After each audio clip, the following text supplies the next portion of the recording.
Alright, welcome to tonight's session of the Dungeon Initiative. I hope everybody's having a great weekend. Where's the energy at? How's everybody doing today? I'm ready. I'm ready. I'm ready. I'm ready. I'm ready. I'm ready. Alright, I like it.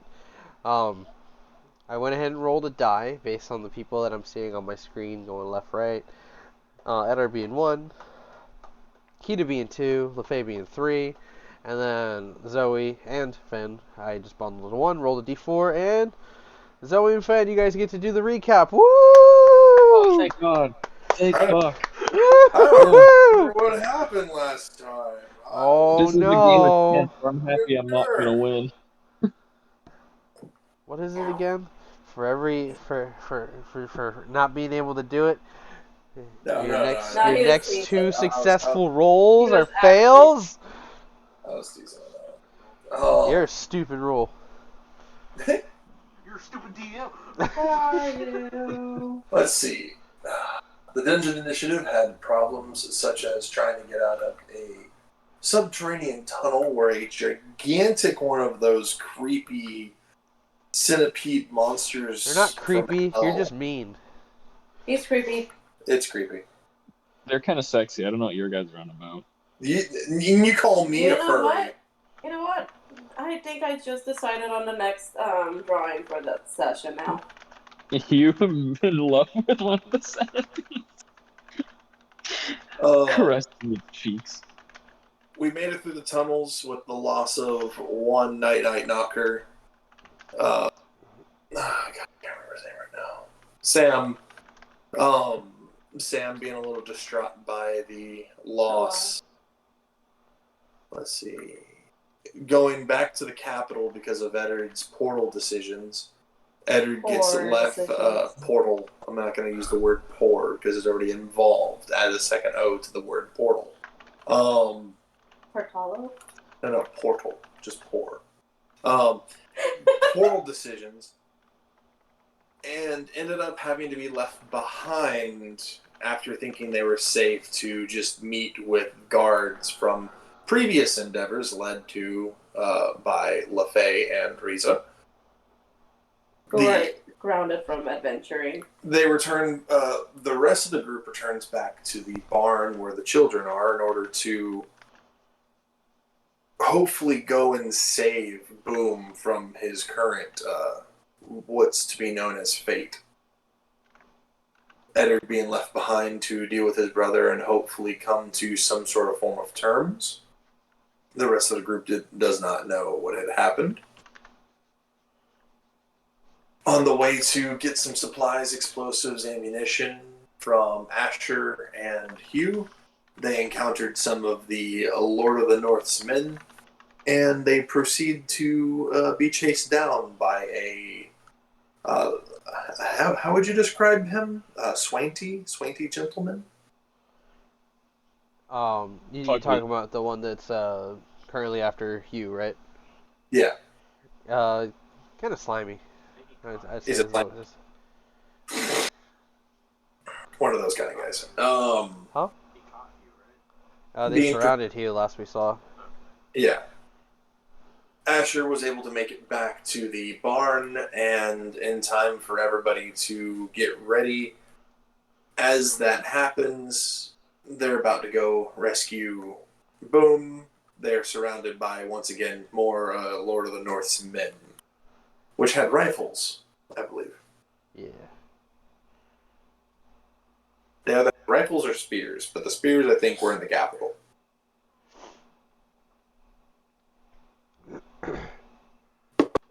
Correct, correct. Ta-da! Absolutely fantastic recap. You guys did get surrounded by over a dozen men. Um, let's see. How do I want to do this? You don't want to do this after we just started? No, I said how do I want to do this. I don't want to do this. Yeah, we start up with the group over at the farm.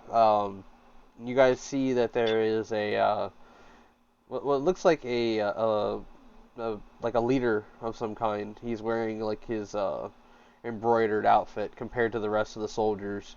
He's got like these like pauldrons kind of going over his shoulders, and they seem to have a couple of pins on it representing his rank. And he's not wearing a cap like the rest of the men.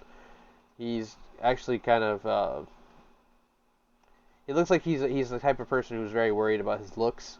His hair is combed back. You know, his eyebrows might have been done. He's like a dirt brown color. He's kind of looking at all of you right now, and he's addressing you guys all to surrender. So right now we have Fenrir, Hector. I believe LaFay is there as well. Zoe, you were off by the farmhouse at the time. Yep. The rest of the Night Knockers are inside the house, passed out, along with Maurice and Wave right now.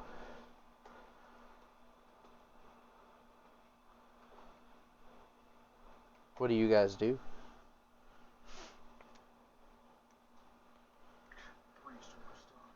Fenrir's not realistically making a decision just yet. He is watching the kind of actions that they're making, like how many of them are there, getting a good clear number, and how many, like how well surrounded they are. So right now, if we're talking about like the main road where they came up on, yeah. Let's see. There's 7 of them, and that's including the captain leading them. Let's see, and by the house, there's about 5 of them moving up to it. Kind of cautious, dismounting off their horses. And then there's 5 more pushing up close to them, maybe like 10 feet apart in your direction, Fen. All of them aiming their rifles.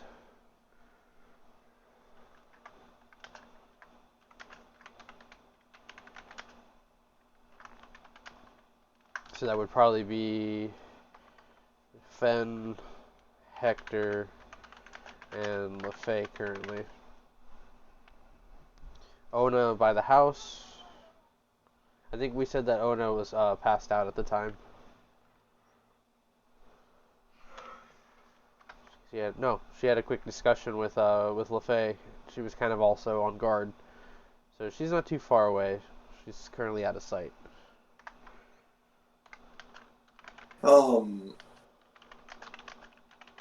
Fenrir roasting me. She did. She did roast you. Fenrir looking at them, he's going to look at the leader. Lord of the North, I don't have any quarrel with any such person, nor do I know any such person. You have an acquaintance that made his way through town. He owes us some money, and we're wondering where another associate of ours is. Then he should be responsible for his own actions. As we speak, he's being cornered in town. But we think that the rest of you, being associated with him, let's just say we want to get to know the people that are coming through our sweet little town.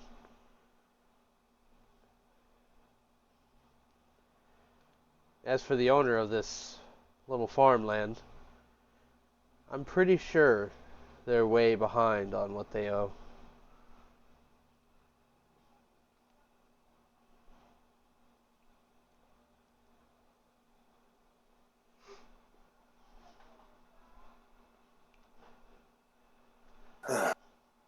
The soldiers now stand about 10 feet away from you with their rifles lowered and aimed at you, LaFay, and Hector. Near the house, they're kind of like looking through the windows, some of them kind of approaching the front doors. With your natural perception, Fen, you can see that Ona is like off to the side of the house, opposite of where they're approaching. She does seem to have noticed the situation as you guys are standing there with the soldiers approaching you. Looking at the leader, still paying more attention to him, and then like subtly kind of keeping his vision on the guards, the other soldiers. Any chance that we can finish the work we have here first before? Because if you do care for your sweet little town, there may be something on the way. Roll persuasion.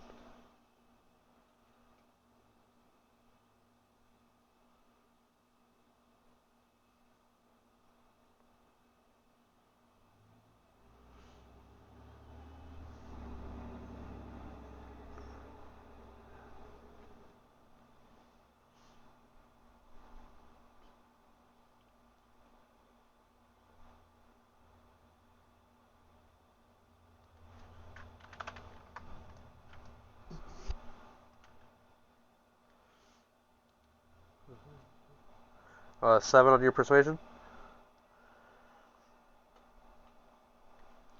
You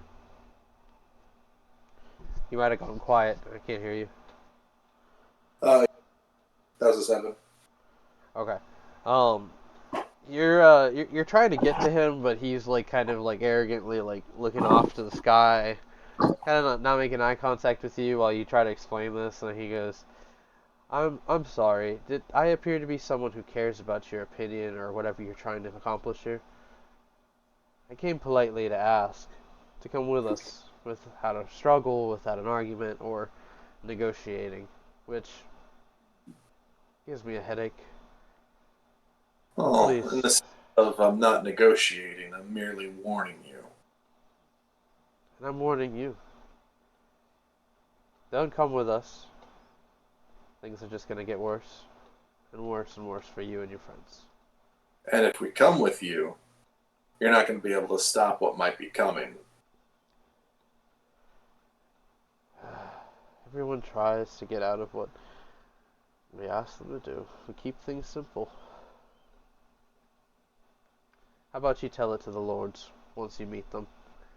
The advancement kind of steps forward. Now they're like 5 feet in front of you. The rifle's nearly like poking at your neck.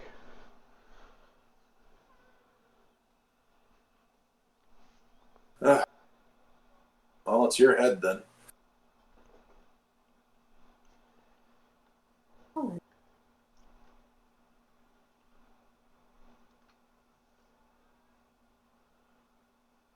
The expression on his face actually made it feel like that.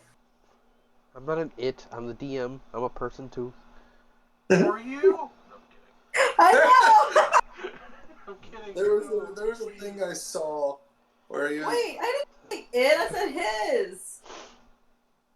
Oh, there's a thing that I saw one time where it's just like the player to the DM, and he's like, I came up with this cool like a Genasi fighter character, and he like lives in this fishing village and all this stuff. And the DM goes, "Oh, that's cool." It's like, and for like aesthetic reasons, I want like his armor to have like this smoldering like heat to it because he's a fire Genasi, so his hair is going to be like on fire aesthetically, and his armor is going to be kind of smoldering. He's like, "Yeah, that's really cool." Now, what about the fishing village? Is that on fire too? Why would that be on fire? Because you told me about it. And now I'm going to ruin it. You're a monster. The DM's like, I'm all the monsters. What? It's fantastic. All the monsters. What is it? I'm all the Jedi. Does that make Ray a player master? That makes Ray a terribly written character. Yeah. I'm never gonna back down on that. She had so much potential. I Terrible completely Jedi. very terribly written character. After D&D, we'll put this on the other. All right. So with the refusal and not being able to persuade him I'm out of his mindset, these I'm soldiers are moving not up. exactly refusing. I'm just telling him that it's going to be on his head, and I put my hands forward to be taken. All right. The soldiers move up. They, grab your hands. Any visible weapons on you guys? They move to take them. They find no weapons Of course. On fire. because I have a weapon. LaFay. Whoa. They take weapons? Yep, they're moving up and they're politely asking you to hand over your weapons. What if I want them on? I'm not gonna take them out. Fenrir's going to like look back at her, LaFay, Look Please. back at it. over the weapon. What? Back Gonna at it. take them out. We'll be perfectly safe. LaFay. Fine. She's gonna take the sword out. Just the Little sword. rebel in the little body. Holy crap. We're trying to be friendly to our current hosts. The chupacabra. Fine. She's gonna grab her steel piercer and give them the bow. But she still has some stuff in her. The soldier looking you over is just like anything in your boots, your sides. Why did I hear something else? Anything in your boobs? She's gonna like. Excuse me, ma'am. Do you have anything in your boobs? She's gonna try. The She's one gonna try and turn like. bird's just like, Man, Frisker. you can tell this crowd's getting thirsty, man. Hey, We're I gonna have to women have do a that a spa lot. scene soon. A beach I'm scene? down. Beach day episode coming soon. When's the beach episode? She's gonna look at. She's gonna look at them. She's gonna say, "No, I don't have anything else." They kind of take your word for it, taking your swords, and your bow, and they move over to Hector, who Little do they know, I still got some stuff on me. Hector looks like right at you, Fen, and he's just looking like absolutely disappointed right now.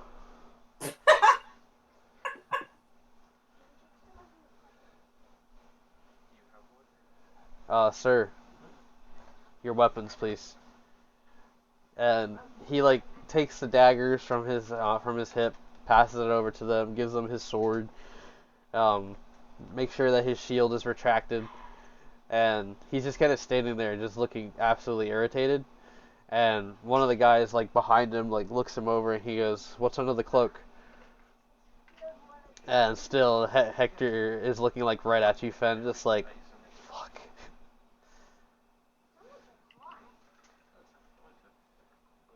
Oh, mother. Can you He looks like he's itching to do something stupid. You want to try to persuade him? Finra's just watching him. He kind of has just a neutral look about it.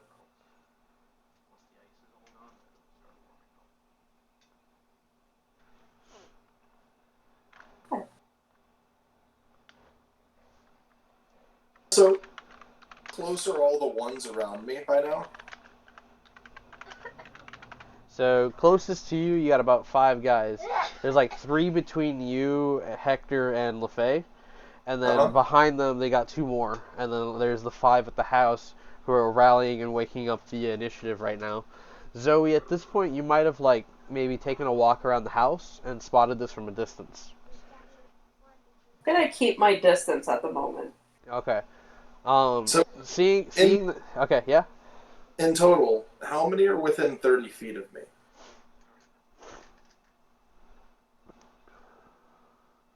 10 of them.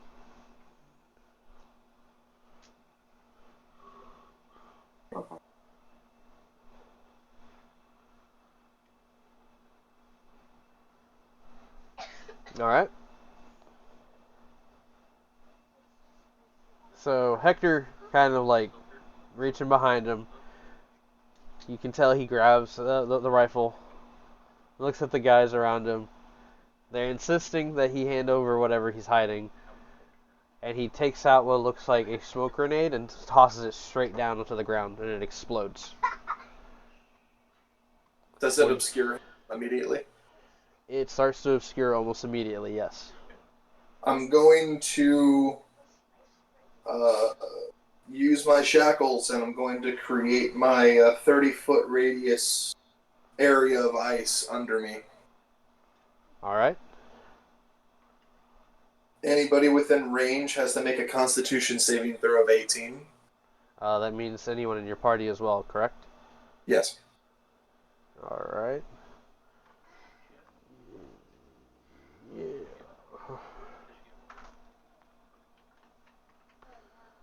Oh, shit. Okay.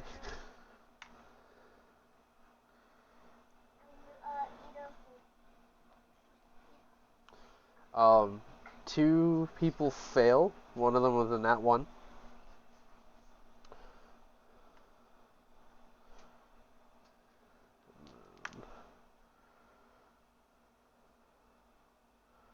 What was the Constitution save? 18. Okay. 4 fails so far. 2 of them got nat 20s. 2 more fails. 1 more fail.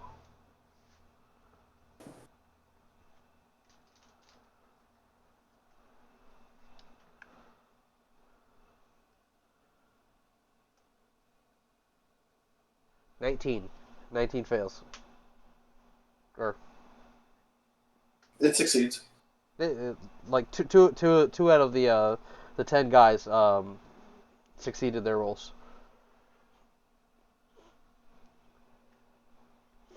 24 cold damage and half as much to those who succeeded. Alright, 1 second.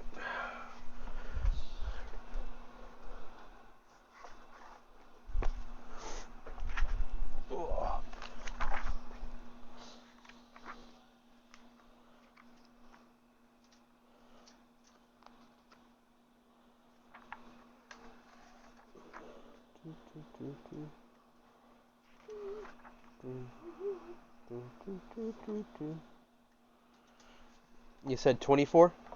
Yeah.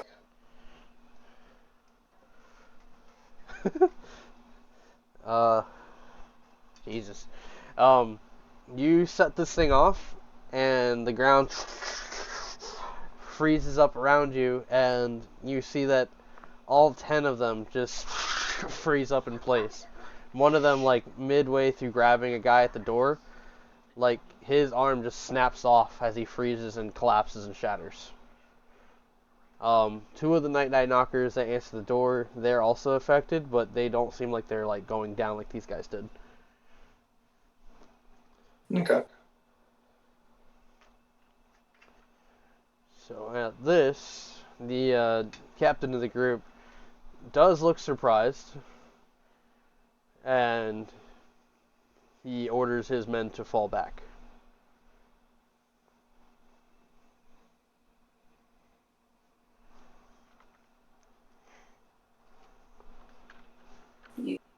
They are currently standing about 40 feet away from you guys, turning to run.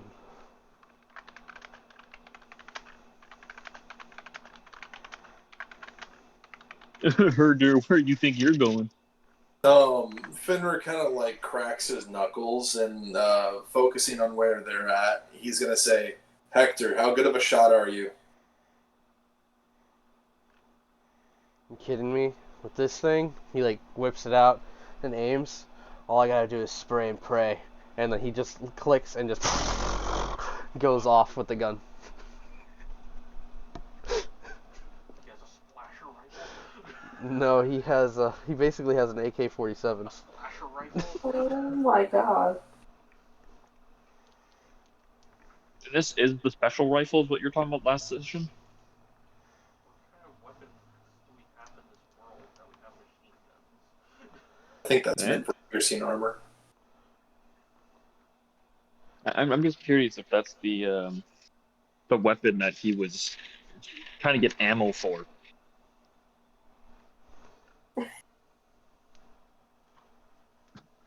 I was thinking of something, bigger. He's doing the damage. That feels like Christ. Give me a second. Well, keep in mind it's for every round that's shot out of the gun. So as he's opening fire, their captain, he takes out like some sort of shield, and it props up on his arm. As he starts to take the hits on his side, one of them goes into his leg and his horse, which kicks off and like runs off into the forest. Two of his guys just get absolutely peppered and destroyed, while the rest of them take off with a bit of damage as well. How many are left? There is 4 guys left. The captain taking off into the forest, heading south, heading south. How far is the distance at this point? So between where you're at, he's 70 feet away. They're about 60.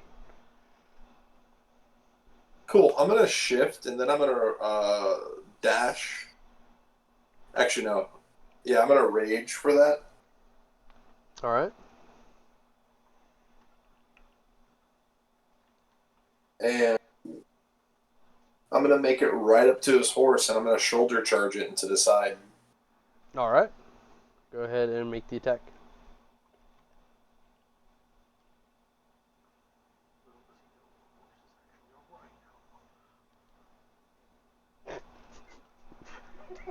Two. What is it? 32? Yeah, you hit. Yeah. Are you trying to damage the horse? I'm basically aiming for where his leg is on the horse, like that full broadside. It's going to hit both, so just roll damage for the...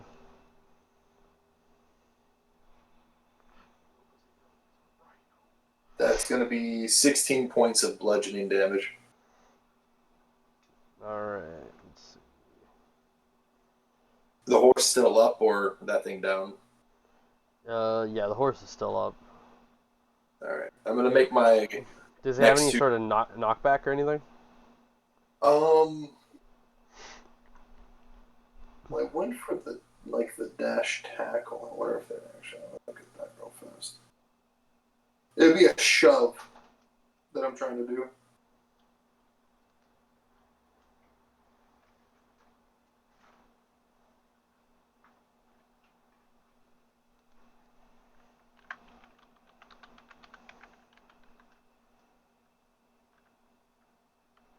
With a shove. Hmm? I can knock it prone with a shove. Is that just on hit? It is it's a contested, it's going to be the horse's strength, athletics, or dexterity acrobatics versus my strength athletics. 22. Which is mine's, I believe, at a advantage here because I'm in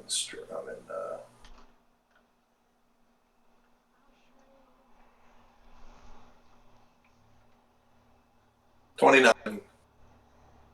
Solid, yeah. No, the horse will topple down with the rider on top of it. He immediately rolls up. The horse kind of laying on its side, having been just winded. He's standing there looking at you with his shield up. Reaches to his side. He takes out this extending sword, and he's just like, "What the hell are you people?" Your mom. I hate you.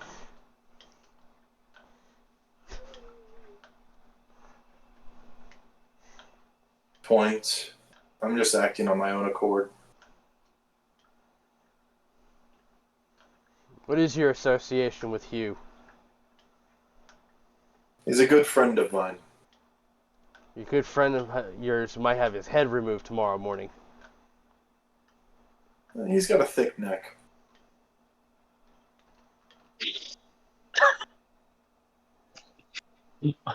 Thank So you. he's like, He'll be so where does this fine. leave us exactly? I don't know. I simply said I wanted to finish a few things here, and then I was obliged to come with you guys. And if You I come wanted back to empty-handed, they're gonna send more. Tougher guys than the ones I brought in. then assist me. In what? There's cave systems below this area. Some crazy ass fucking monsters we had to fight a little while ago. And we've lost 2 people. What kind of monsters? He's gonna reach into his bag and pull out the claw and some of the chitin he had pulled from the centipede creature or the cave crawler carver. He looks at it. It does kind of stink, just so you know. He's kind of looking at that. There's no fucking way. I didn't think they were real. These things, they're mean. Really didn't want to hurt your men, nor do that to your horse. We still got a job to do. This doesn't change anything except me reporting what you have here and maybe buying the town a little time to maybe evacuate. Then tell him that a group of adventurers are handling the problem.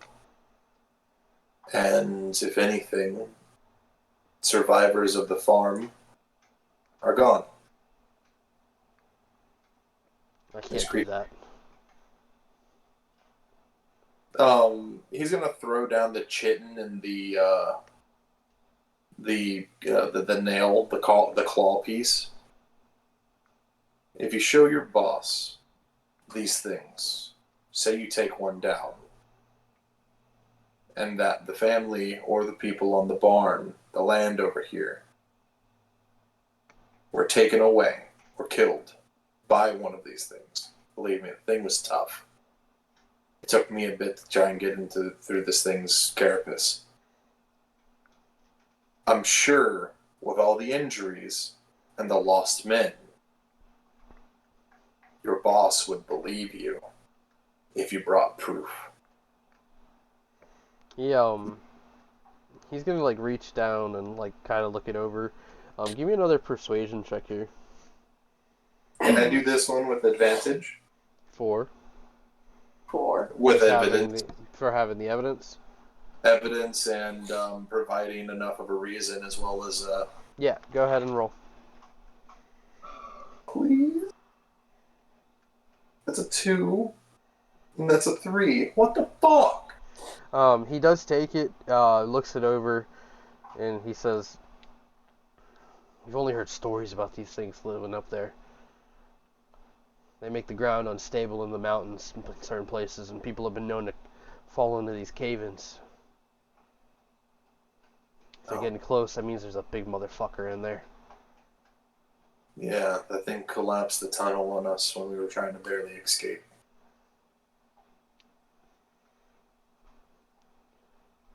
Could probably just buy you a little bit of time. I can't make any promises. You did just kill a bunch of good men. Like I said, that's unfortunate. If anything, at least try to bring some strong men. You don't want to see the rest of the men. This was us being reasonable. And like he takes the stuff and like shoves it into his side. Goes over to his horse, which is still like dazed. He just like feeds it some sugar cubes and tries to like health it back up. Fenrir's gonna help him get the horse back up. Yeah, the horse is... My leg. My leg. He climbs up on top of the horse and he says, "Next time we see each other, it might not be a good day." Well, you've seen what I'm barely capable of. Hopefully you don't have to see the rest of it. I was hoping you'd say that. I was hoping you wouldn't have to see what I could do. I'll let my master know. You and your friends get yourselves ready too. By the way, who are you guys? Honestly, not allowed to say at this point. Fair enough. He turns his horse and he starts to go off. in the direction of Sweetwater. Which we're going to cut to Hugh, currently surrounded by, what was it, 23 guys? I like those odds. Yeah, I remember, that's exactly what you said. The dude with the slick black hair, he's like kind of reached into his side and pulled out a napkin. He's just kind of like drying his face off. He's like, rather hot night, isn't it? Nope. You're just a weak man. Tell me, do you really think that it's a good idea to be playing around with my patience? I don't care. You came to stop me. I wasn't doing anything wrong. But you did do something wrong, didn't you? What did I do? Where's the tax collection from all the people you visited yesterday? And furthermore, where's Serena? I don't know where she was, but she had all the money. She was with you, They got- last I checked. Yeah. And on our Yeah. way to the farm, we got caught up by a couple bugbears. Make a persuasion check. Oh, no. I hope he knows that bugbears aren't actual animals. Oh, that's perception. I hit the wrong button. Oopsies. He said... Oh, 21.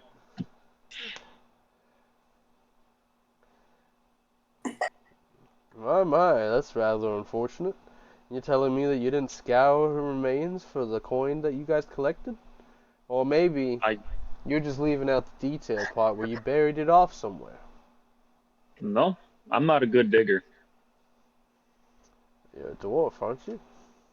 Yeah, I like I'm good at mining, not digging. There is a difference. But somebody as uncultured as you wouldn't know that. I grew tired of the games. And Well, all like I know is that I was fighting the bugbears and she ran off. That's all I know. he raises a finger and it starts to glow. His men taking their spears, they like set them aside, and he goes, "Last chance." I'm telling you the truth.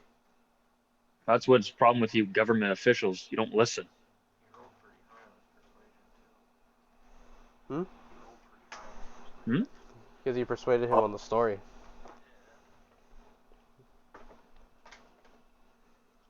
You never listen to me. Let's see here.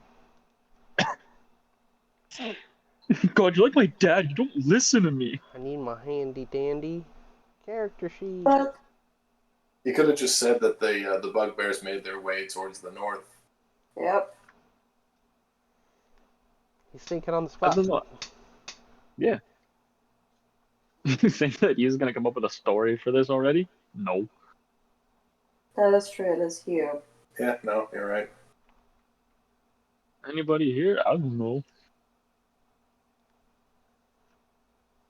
Nothing between these ears, just rocks.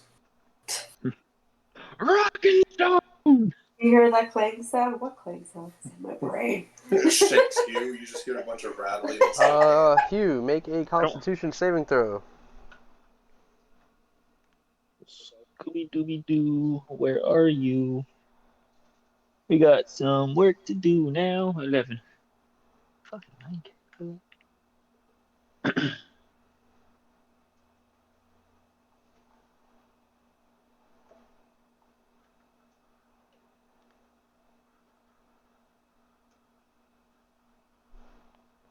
Jesus Christ. Where does this begin? This as well purchased. See? Because it's available until January 16th. So I get like free item basically. When they level.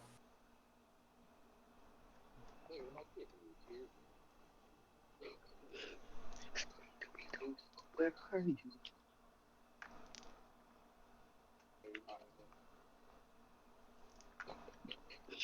I don't like how he's quiet.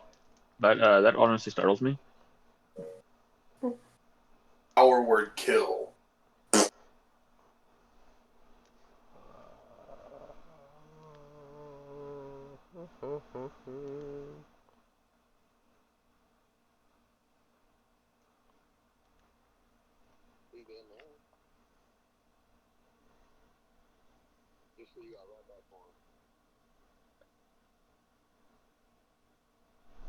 It's gonna be 33 points of radiant damage.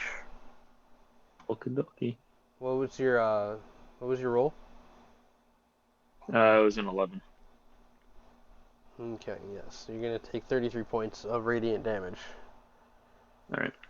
And when he does this, the beam like shoots from his finger, lands on your point, and then shoots straight up.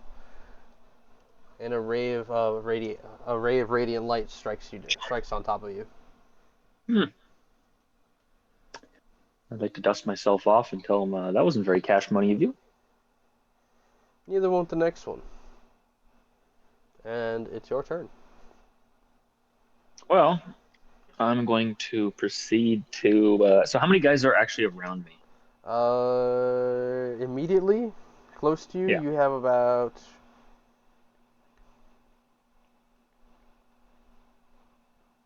There's about 20 of them. Okay. And they're like on either surrounding you currently. It might not work. I don't have any faith in it. I'm gonna be, hey, look at that over there, and try and run. Let's see. Roll persuasion. Persuasion, you want deception? Deception. Whichever's better. They're both the same plus things, but not a good roll. See, I almost got you. All right, what happened? I rolled a bad number, and so I'm gonna pretend like I was just joking, like, I almost got you. That's your turn then. No, then I'm going to proceed to Leroy Jenkins' ass. Him? Yep. I'm gonna fucking try and steamroll him and run. So standing on the other side of the formation, you would have to cross about 35 feet to get to him. And in between the main group, there's also 2 other men. Okay, what about behind me? They're in a circle around you right now. Okay. This is the circle, right? You're in the middle, and Yeah. then just up here you got their leader, and then 2 more guys between him. Okay. So I'm in an alleyway, correct? No, Or am I in like in a big open area? you're in an open area, it's like a cobblestone road, Sweetwater. Okay. What directions can I go? Like, what are my plans of escape in quotation marks? So I mean, you have an alley to your right that you can try to dip down. You were heading north, which is headed towards him. If you're trying to like get out in that direction and head back towards the farm. South of you is a kind of a larger area. You know that it leads towards like the main markets. Okay. I have an idea. For my action, I'm going to drink a potion of invisibility, and for my bonus action, I'm going to try and move, if that's possible. You haven't moved yet. Movement is its own action. You can just drink the as a bonus action. Okay, I'm gonna drink, or I'm gonna drink the bonus. I'm gonna drink the potion of invisibility, The bonus action. and then I'm gonna fucking dip. All right. So I'm gonna drink this. They're like, hey, catch you on the flip side. Drink this and just fucking run. You still have to break through a formation of people. Yeah, that's fine. But now they don't know where I am in the formation.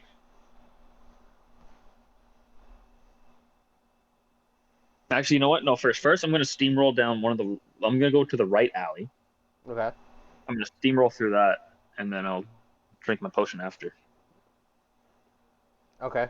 Go ahead and make an attack to break through their defenses. Okay. He's I'll just do an unarmed strike. What is happening? 27. Does a 27 hit? 27 does hit. And Okay, you manage to then push through the 2 guys that are standing there. Yep. As you're approaching the alley, you can hear the guy like kind of going off. He yawns real loud. You're only doing Come on.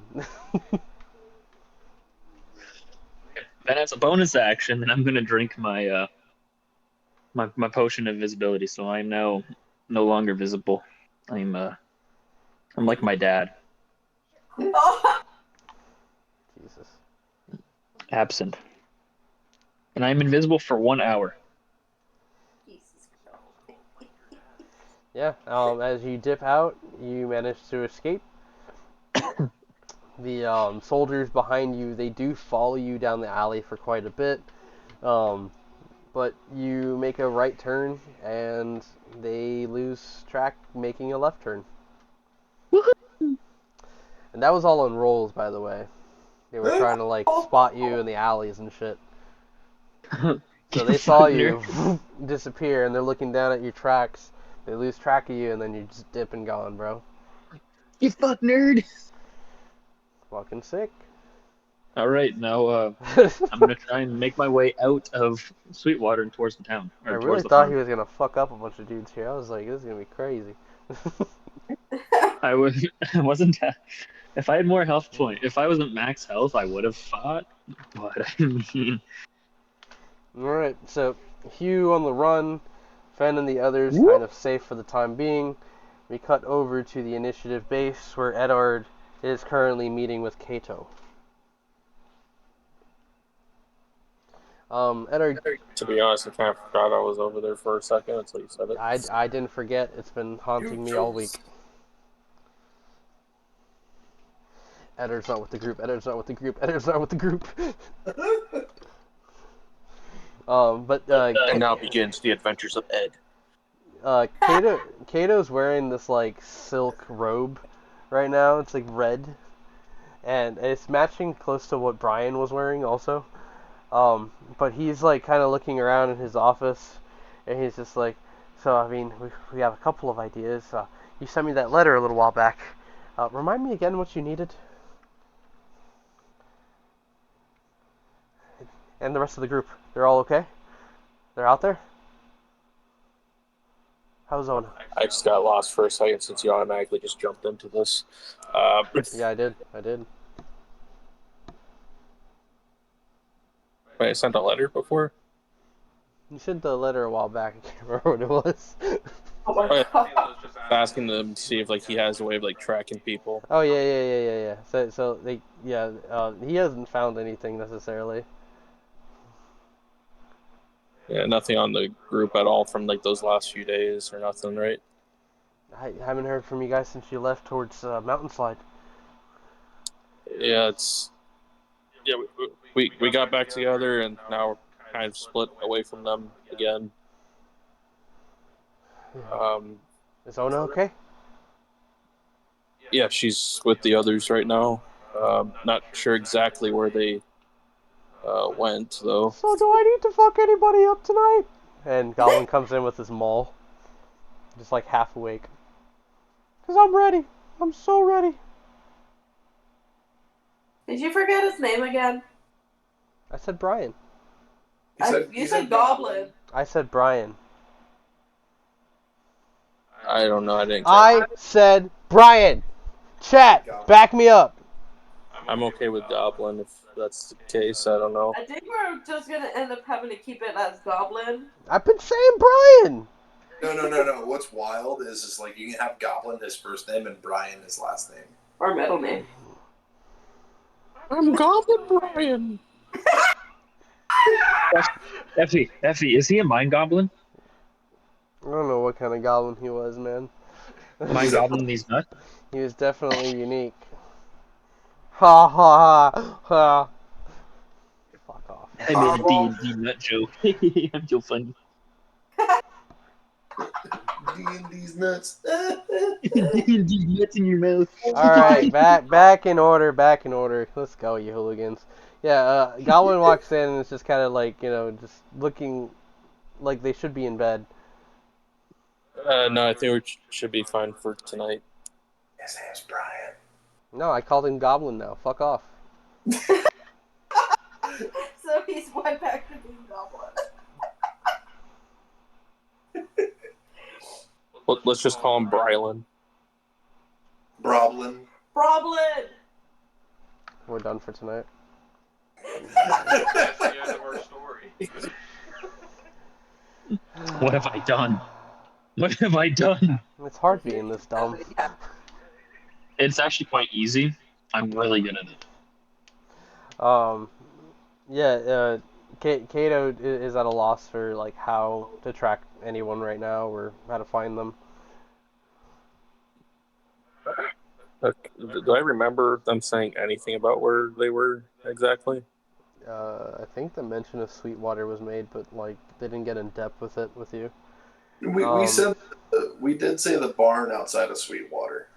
Yeah, Had to but get he has to have like a memory of the location. Like the person holding and using the ring, they have to know where they're going. Yeah, in Edard's case, I don't think he ever had a reason to ever go to Sweetwater at all, like ever in his life. Nope. I'm not even gonna roll that you've been there at least once, because it's like, Then I'll roll. no! God. You get nothing and you'll like it. Okay. Somebody said Ash said Broblin. Yep. Bro. Problem. No. Just gonna start. Anyways, we're around that subject a little bit too long now. What? Yes, I told Goblin or Broblin that no, don't need his mace tonight. the look on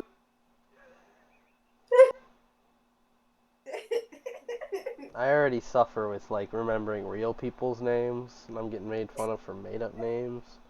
So now we have Brian Broblin Goblin.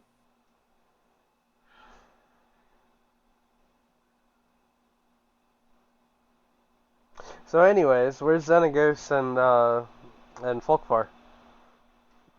Last I saw them, they were left that mountain slide. They wanted to stay at the hotel there and work the kitchen for a bit. But anyways, that's not really important right now. Has there been anything from the capital at all? Haven't heard anything yet. Why? Yeah, things aren't really looking good for us right now. What do you mean? First off, did you know that LaFay is wanted? No. And apparently one of us is a mass murderer. That could be LaFay too, but I'm not entirely sure.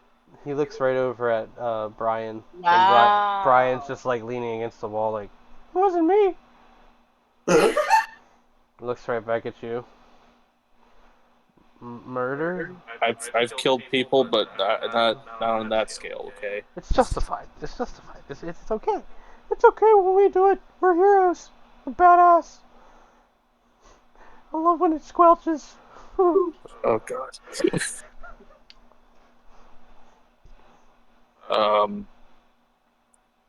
Yeah. So that, and then apparently, her and Riza tried stealing money from the vaults, and there's a push for a council meeting tomorrow to essentially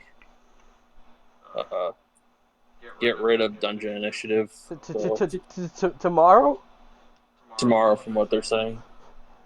And if that's the case, like, we need to start making our preparations now in case people need to leave here. And But that means that I'm the major domo of the initiative. That means they're gonna call me to stand. Oh God. I don't know about that. Oh God. But He like starts reaching around in his drawers, pulls out a paper bag. Kato, relax. Kato. He's panicking, and Brian comes over to the desk, starts opening a couple of drawers, takes out what looks like a bottle of pills. There you go. Sticks them in his mouth.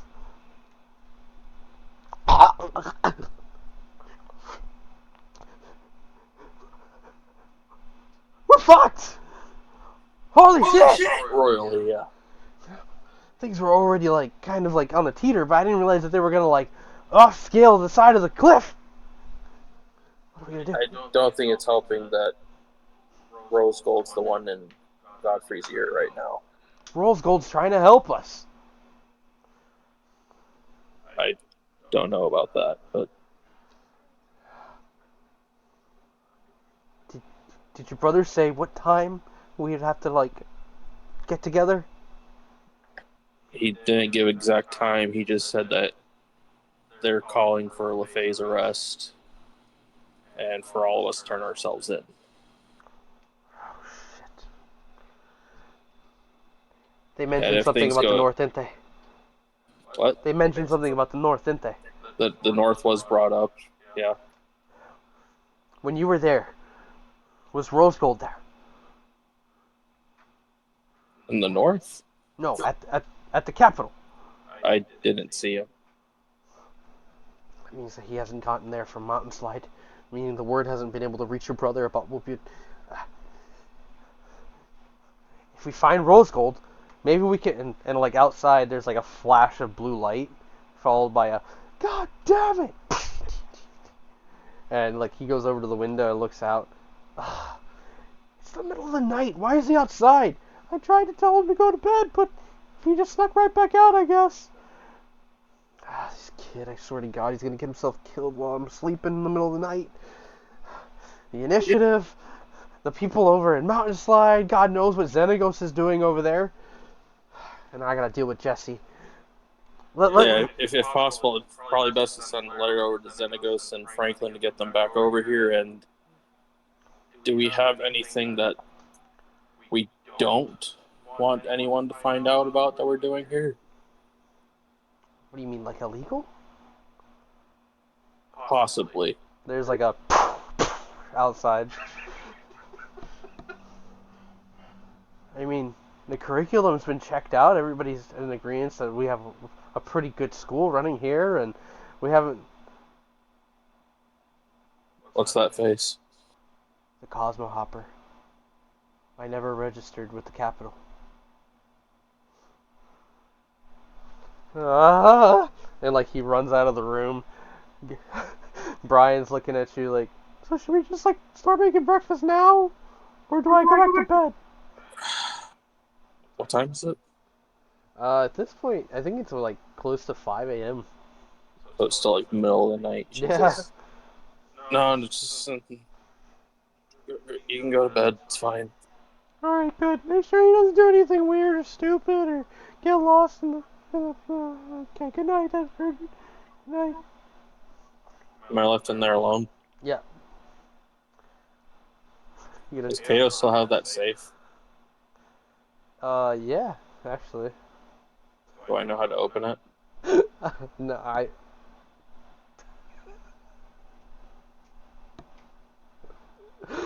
Not that you know, but like...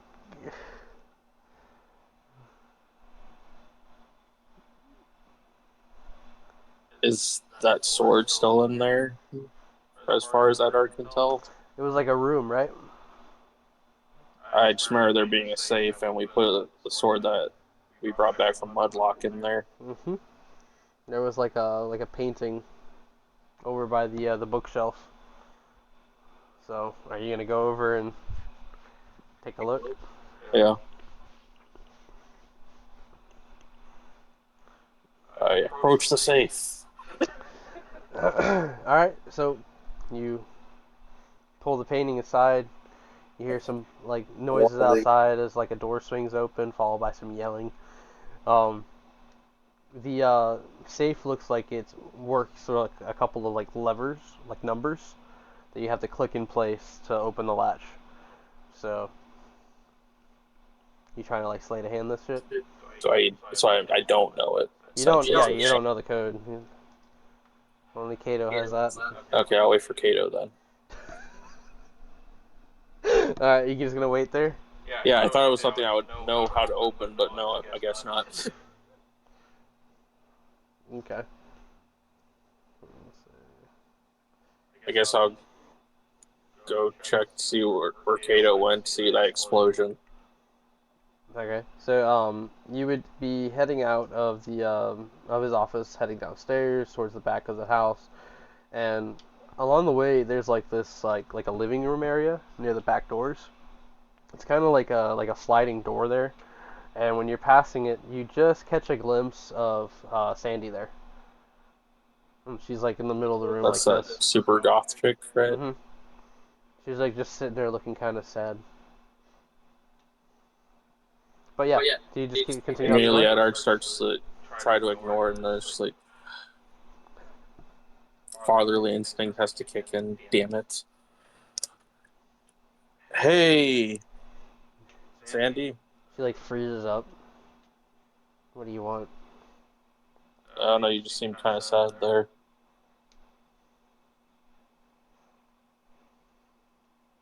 If nothing's going on, I'd be happy to leave you alone here, slowly moving toward the door. And she hisses at Good you. talking to you.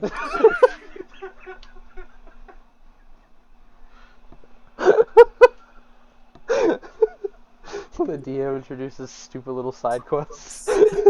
Just before Edark leaves. Anything I can help you with?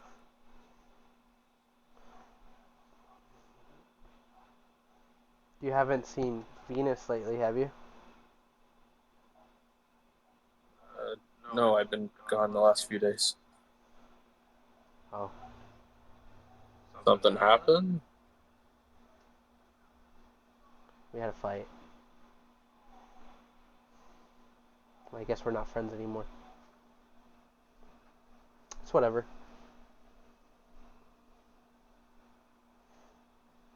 There's another, like, clanging noise outside, and you hear Kato shout, "Hey, don't throw things at me! Okay, I'll have you out of the school before you know it!" I think he's got that handled. Do you need anything right now? I don't know. What is it with you? You got, like, a hero complex or something? I don't know. You're sitting here in the middle of the night, sad, and I don't know what the fuck happened the last few days. This place might be getting shut down. What? Like, don't forget that last part. You're sad here in the middle of the night. Sadness can be good company. It's better than no company at all. God damn it, why are you speaking like me? I am you.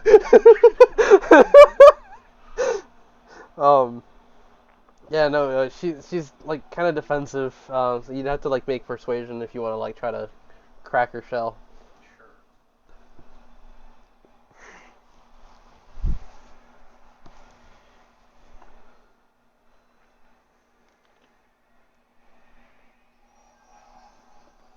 22. She like seeing your frustration and everything. She kind of like winces just a little bit. I guess there's nothing you can do. Okay. I told her how I felt about her. She told me that wouldn't work out, and next thing I know, she was just kind of being quiet the last few days, and then today she's just gone. That's okay. I tend to kill everything that I touch anyways.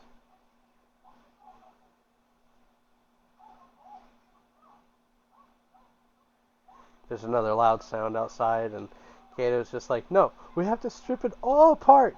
Take it all apart. Take out the Cosmo Hopper." And then you hear Jesse just like fighting back. "No, it's almost done. Okay, I just need a few more tweaks. That's why I've been up all night. That's why I've been up all night, Kato." How old are these kids? They're so disrespectful.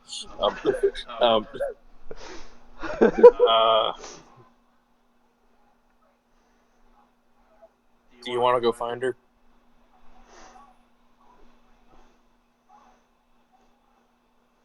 Why would you want to do that? Well, it's, at the end of the day, I still consider her a friend, so. And if it's gonna keep you up all night, why not? I already don't sleep. That's fine. I don't I sleep much hibernate either. within certain seasons. But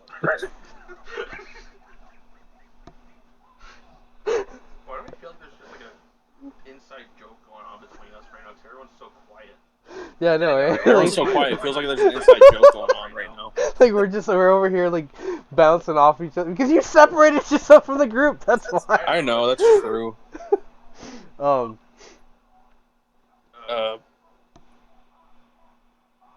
Okay, let's get you some coffee and we'll go find her, okay? I don't drink coffee. Let's go find her. The back door opens and Kato walks in, and he's just like, "Oh gosh, I'm gonna need some coffee. Early start to the day. Oh hey, Edward. Hey, we're gonna go find Venus. Venus. Edward. I don't think that that's a really good thing to be doing right now, considering everything that's going on. Okay, I have a kid outside who built some sort of like flying machine that already seemed like, you know, it was innocent enough. It was cool. You guys even flew it around. It seemed to work fine. Didn't blow you up or kill anybody. But now he's taken it to an extreme. There's something going on in this kid's brain that is pushing it to the overload, and I'm losing my mind as the major domo of the school. Some doors open. Hey, can you guys keep it down? Go to bed. Okay.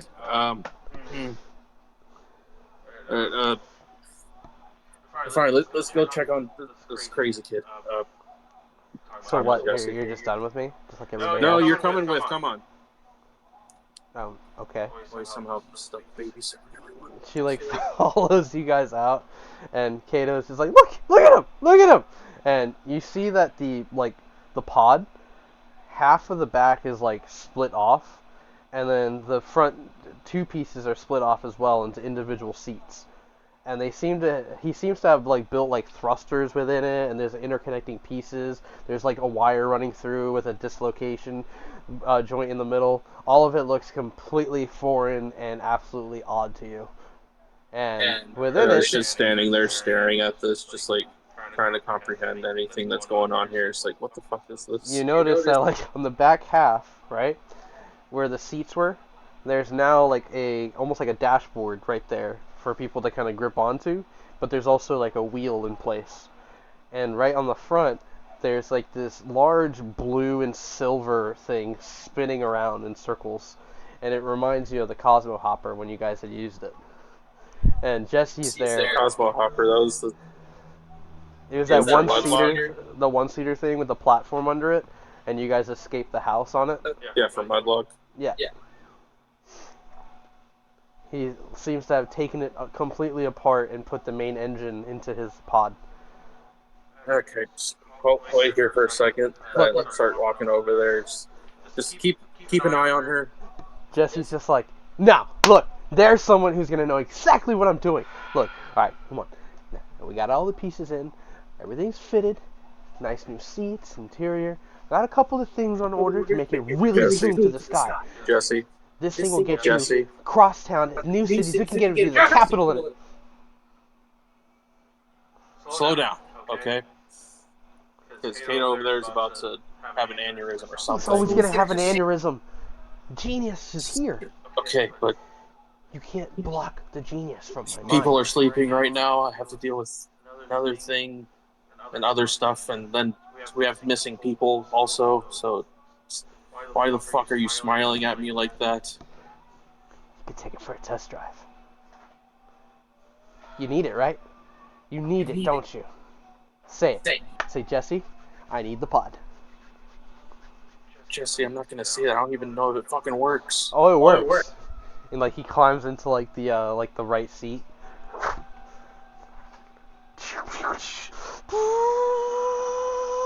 And it starts to hover. All the pieces mangled, and like the left seat isn't lifting off the ground. It's just kind of there dragging. And then like he looks over and just like hits the side, and we hit this button, crank that lever, and it all just combines into one. Does this look like it's about to explode or anything? It's making the same normal noises. There's a bit of like a every few seconds, but it's hovering. Does that sound normal? Well, the blues and everything are kind of a new color. It kind of happened after I installed the Cosmo Hopper engine, so there was a bit of a tweak there. There's advanced stuff in there. I think it would blow the minds of most of the people that work at the Capitol if they don't know about this technology already. Kato seems to be freaked out that they're going to come over and take it, but over my dead body. I mean, it's very much possible, depending on what happens tomorrow. What's happening tomorrow? So, anyways, how fast can this help us find students and also the rest of my group? Fine students? I'm not too sure. But in this seat, he like reaches over into the second seat. So it's kind of like a European car. The wheels on the right for like the main pod when it's put together, and then on the left pod you see that the wheel like retracts in and out. But there's a bunch of other dials there that looks like a screen compared to the Cosmo Hopper that you guys had used. And he starts dialing and messing with the crank. He goes, it can take you to different points in time, and it supposedly can take you to other places in the universe. But I haven't really been able to play with that. You said time and universe? Oh yeah, you can do all sorts of stuff with this thing. It's pretty insane. It's like untapped potential. Like this thing came from a whole other world. I'm sure the initiative would definitely give me a job if they found out I built this thing. Let's see. Maybe acquisitions? I don't know. Okay. Okay. Sandy. Well, which way did you see Venus go? She's like kind of walking up quietly, and you see Jesse kind of like look off to the side.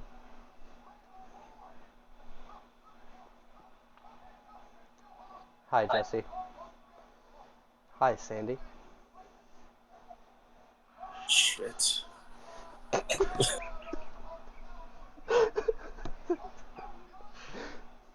We gotta have that CW drama. The tension, you can just cut it with a knife there. Okay. So Edard, you see, says Kato, it's absolutely out of the question, right? Just like not touchable. Edard's already climbing in, trying to figure it out. Oh God, no! And Jesse's all like, yes, let's go. He hops out of the driver's seat. He's like, maybe you should take that seat. I'll get into that one. Sandy, what are you doing here? I'm supposedly following him. I guess I'm going on my first great adventure. We're gonna help her find her friend real quick, then I need this to go find the rest of the team. And in the meantime, Jesse, I'm gonna need you to just listen to Kato, okay? Unless there's something on this I don't know about. Did you say finding people? Yes. I mean, you can cover a lot of ground with this thing, but like, I can take you places. That's the whole point. Oh, I guess we can zoom around and try to find some people. Sandy, where would Venus normally go? I really don't know. God damn it. Kato's just there like, I feel like you're just trying to do too much right now. I need my bag. I need my bag. You get this in order. I'll be right back. And like he goes into the house. Jesse's just watching him leave. Slowly turns to look at you. You ready? Sandy climbs into the back seat. Anything's better than staying here. Alright, just wait here. I need to go grab something. Alright. Gonna go follow Kato real quick. Kato, I'm gonna need you to open up that safe. Yeah, you find him in the hallway, and he's like kind of just standing there staring at his thumb. Let's kind of quickly pat him on the back. I was biting my nails. I'm sorry. It's okay. I need that safe open. He holds up his thumb, and you see that there's just blood running down it. I pulled a little too hard on one of my nails. Come on. And he leads you upstairs, and he's like, so, what did you need? I just need you to open up that safe so I can get something out of there that I really don't think anyone from the Capitol should get a hold of, just in case. You don't think they're just gonna show up tomorrow, right? Like, we have some time. At this point, anything's possible. I don't know. Fuck. We still don't know what this thing can do at our... I know, that's why it should still be wrapped up in there. I know exactly what you're looking for as soon as you said it.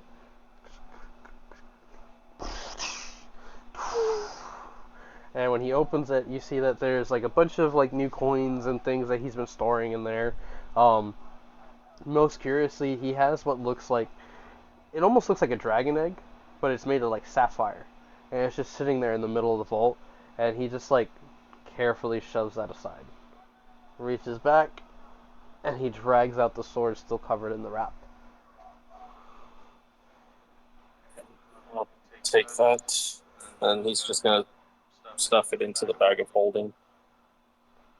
You sure about that?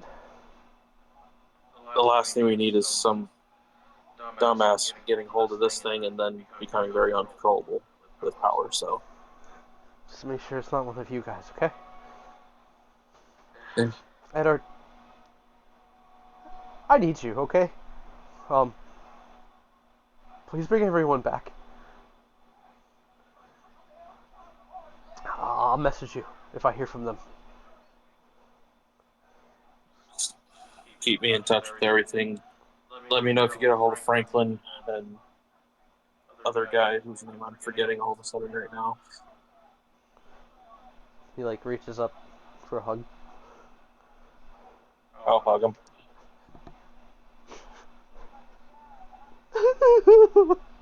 I know. It's just so hard. It's okay. Outside you hear a yeah. He put his stupid horn on it. Okay. I'm gonna get going right now. Also, no word on Cassandra Gray or anything yet. Slowly backing out of the door. That was your job. I asked you. Never mind. I haven't found anything yet. Okay, it's okay. One thing at a time. Start slowly backing out of the room, close the door. You see him taking out licorice and just putting it in his mouth. Also, just for sentimental reasons, he goes towards his room inside the mansion to pick up that cane rifle. Just, doesn't know when he's going to be back here. True. Go back outside toward the pod. Okay, walk me through this again. Alright, have you driven the pod yet? No. Oh, well, if you steer left, you go left. Steer right, you go right. If you push the wheel up, you'll descend. Pull the wheel back, you'll ascend. Okay, so it's just like riding a griffin. I guess it's very close. Just press that button when you're ready to go. Which button? The blue one right there on your dial. How many blue buttons are there? There's just the one. I'll press the blue button. Yeah, you press the blue button and this thing starts to like hover straight up. And at the windows you see all these people like kind of like waking up, all pissed off. One girl opens up her window. Hey, I have exams in the morning, you fucking idiot! Well, like some of them are kind of like, yeah, Jesse, let's go! Kato's at his window. Everybody go back to bed! And you're floating higher and higher above the house. And you see Jesse like reach down and he grabs like these goggles and puts them on his face. And he passes them to you. You should probably wear these. Okay. In case things get in your eyes. Put the goggles on. How stupid do I look now? Absolutely stupid. Sweet. You look back and you see Sandy has also taken a pair out. She's put them on. And she like sits back like this. Okay, and do I know the general direction going to? Or because I don't think I got exact location on Venus, so that might have to wait. Well, when it comes to Venus, it doesn't seem like they gave you a direct answer as to like where she could possibly be. Yeah. Until you can think of something, we're gonna have to find the rest of my group, right? I'm just along for the ride. Just 2 more kids out on an adventure. Yeah. Push the pedal down there on the right to get it going forward. Okay. And then one in the middle there, that's to stop. We'll just kind of bring it to a slow stop. How fast does this go? Yeah. You press the pedal and like even feathering it, it kind of zips forward. That immediately gets his adrenaline going. He just floors it. Yep.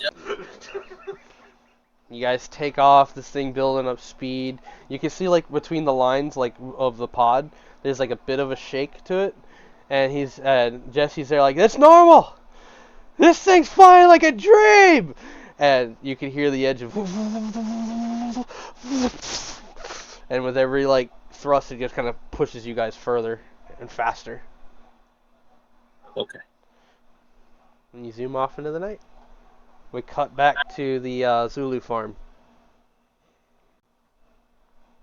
Fen, at this point, you've made your way back to the rest of the group after that encounter with the captain.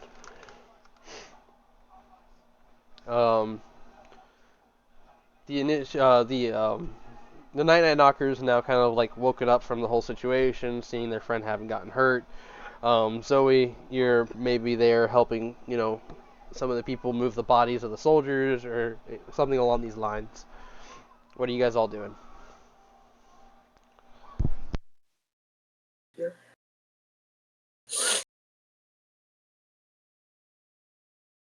Fidner is walking up. He kind of like looks around.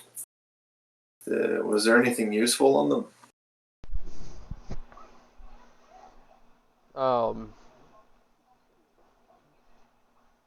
Asher's the one to respond here, and he's just like, just a couple of regular guys, just with regular weapons.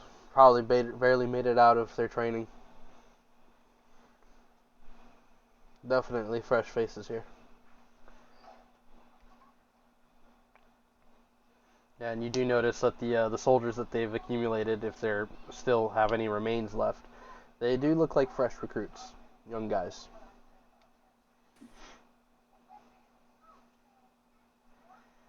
That's unfortunate. Asher, kind of shaking his head, taking out a pipe, he starts to smoke off of that. He just says, the thing is, you have the city guards, who are just the normal people who take up a job because they want to represent something. Most of them are either doing it because they need the money, or they feel they have no choice. With the Lords of Sweetwater, you either work for them, or you just won't live here. So they're warlords. They've been gripping the town for quite a while. Years at this point. People have just kind of grown used to the abuse, and the capital may not even know what's fully going on here. It seems like the other parts of the world don't really matter to the capital. Look at Mudlock and all those regions. Abandoned when they should be controlled.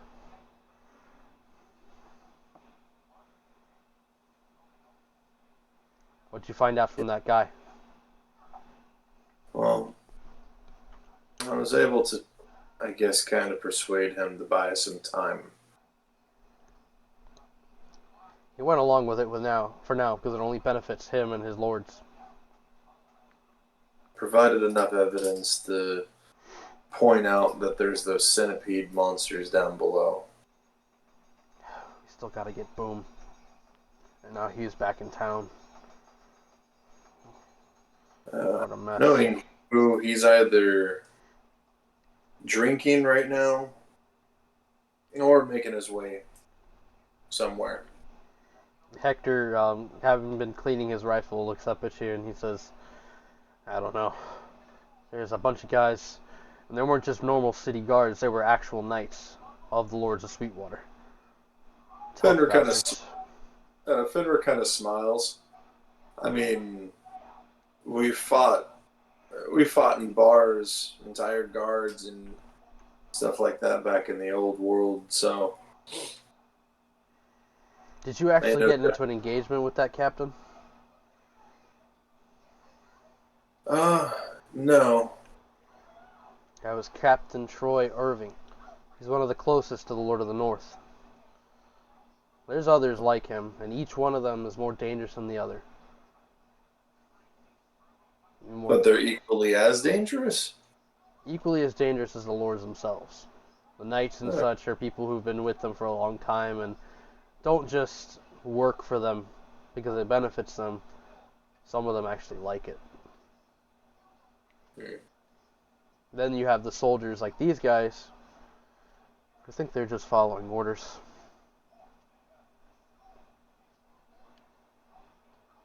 And you only did what you had to do. How are the soldiers laid out? Are they like laid out respectively? Yeah, side by side. And getting covered by sheets and stuff or whatever they had in the house. Fenrir kind of like walks up to them and like kneels down before the row of soldiers there. One of you ran. That's strength enough.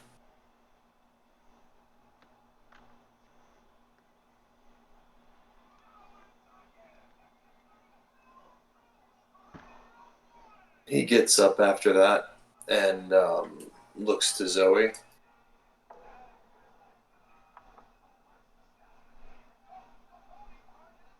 Down back into the caves.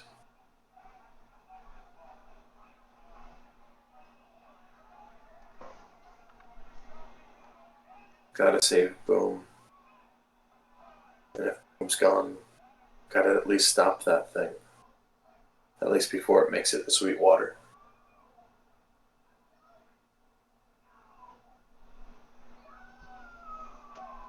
I'll go with you.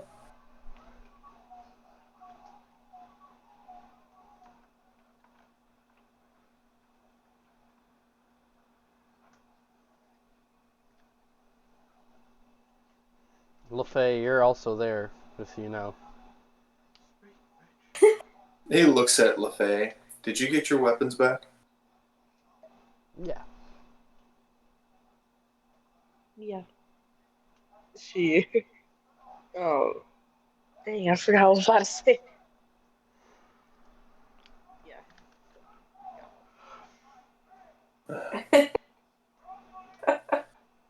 Well, Oh, yeah, yeah. She nods. Sorry, I just now remember what she was about to say. She nods. She goes, "Yeah, I got them. They didn't take this one though." And she shows her wrist, her hidden wrist blade.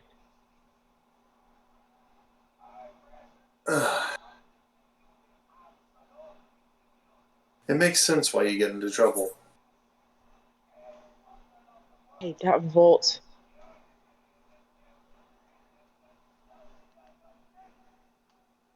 Didn't mean to.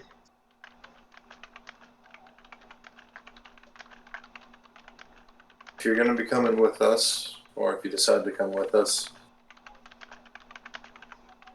giant monsters, glory,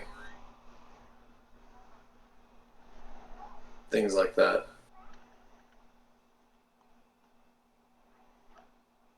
At least, like I said, stop those things before they get to the surface.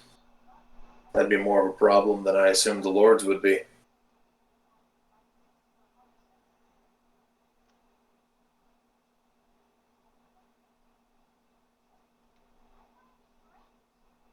So, what's your decision?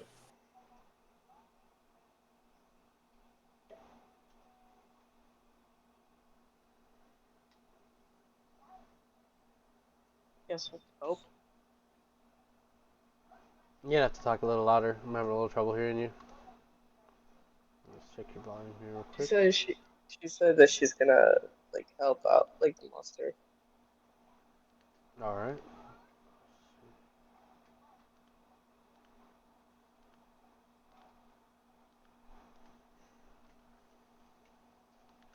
So, Fen, Zoe,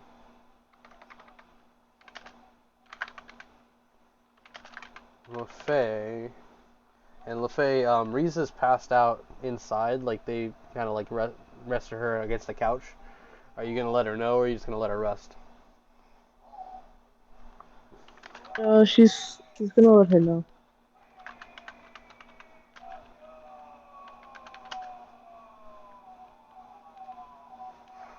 So we got Fen, Zoe, LaFay, Ona, Hector, Asher's gonna stay behind with the night knockers at the house.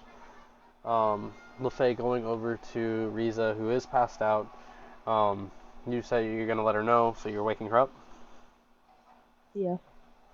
All right. So she kind of like wakes up, sees your face, and smiles. And she goes, "Are we back home yet? And about to have an amazing dinner?" Not yet. Shit. What's going on? Listen. I'm gonna be gone for a while. What I'm just gonna help What do you mean? out. And she like starts to get up.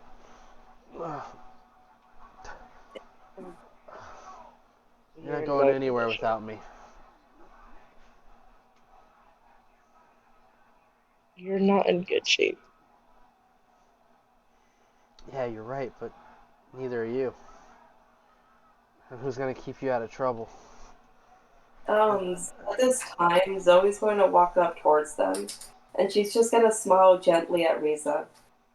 I'll keep an eye on her for you. That way you can rest up. She gets a little bit out of hand. You wouldn't have to worry about that. She like turns to look at you, and she gives you a really big hug, LaFay. You guys are probably right. Just be careful.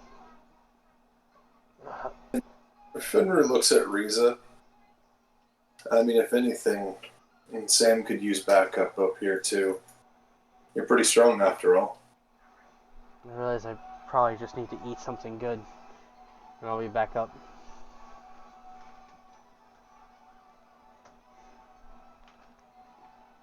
I'll be here waiting, okay? And she leans down and gives you a kiss. And then she sits back onto the couch.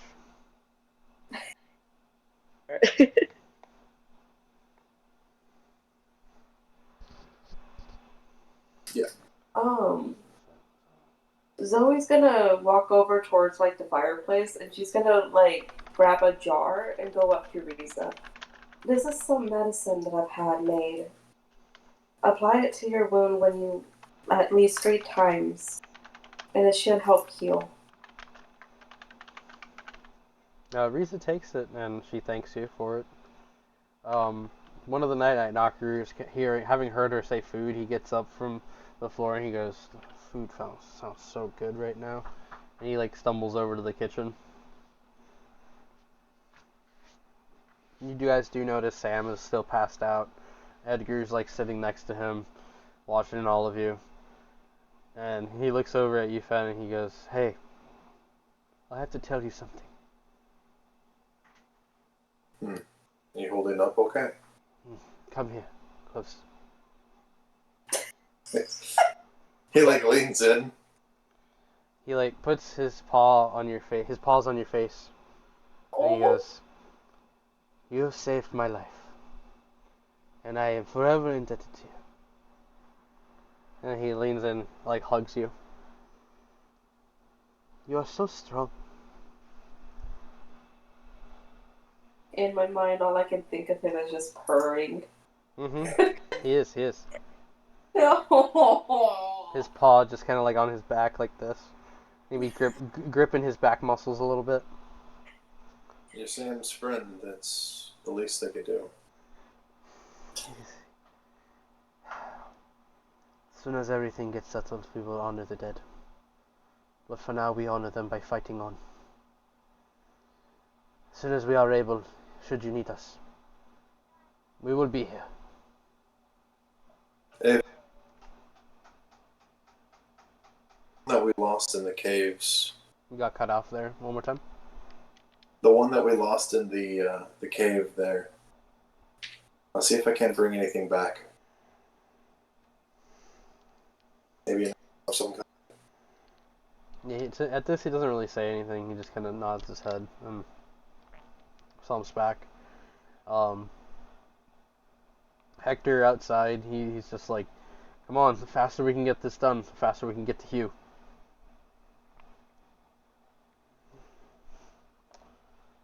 Um, he looks over at the group, or at Asher, who is there, with his coffee, just watching everybody. And he gives Hector gives Asher a look, and Asher goes, "Don't worry, I got them all covered." Hector nods and heads out. You guys following too? Yep. Alright. And the group makes their way towards the cave where you guys first encountered Boom. It's about an hour's journey to get there. Unless you guys got a way to speed that up. But while you guys begin this journey, we're going to go ahead and take a 15-minute break. Okay, in total in that group, it's Ona, Fenrir, Zoe, LaFay, Hector. That's it. We have 10 Night Knockers and Sam. Asher. 9 Night and Sam. No, it's 11. I think it was 13 originally. Well, remember, it's always 13 including Sam, so they're down to 10 members, and then Sam, so that's 11 Night Knockers in total. So there's in total 11 there. Asher's there. Hugh is on the way. Don't forget the Zulu kids. And the Zulu kids, yes, the Zulu kids are there. I'm pretty sure Zulu kids can pull some Home Alone nonsense. I was thinking that too. Zona and Reason. Man, That's like I was also just thinking this cast is stacked. Where's Ona and Riza again? Well, we just mentioned Riza. I know you had to get up and leave. Riza's just passed out right now, giving LaFay the blessing to go and help the group. Ona's going with them to the cave to help Boom. So that's where everybody's at. Let's take a 15-minute break. We'll all meet up here in a few minutes. All right.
we go. Welcome back, everybody. I hope you had a good little 15-minute break there, if not more, because I know we sometimes pass that little break. But it's okay. We deserve it. We worked hard. Especially me. Just because you said that, that's why I said that. Yes. Alright. Hugh.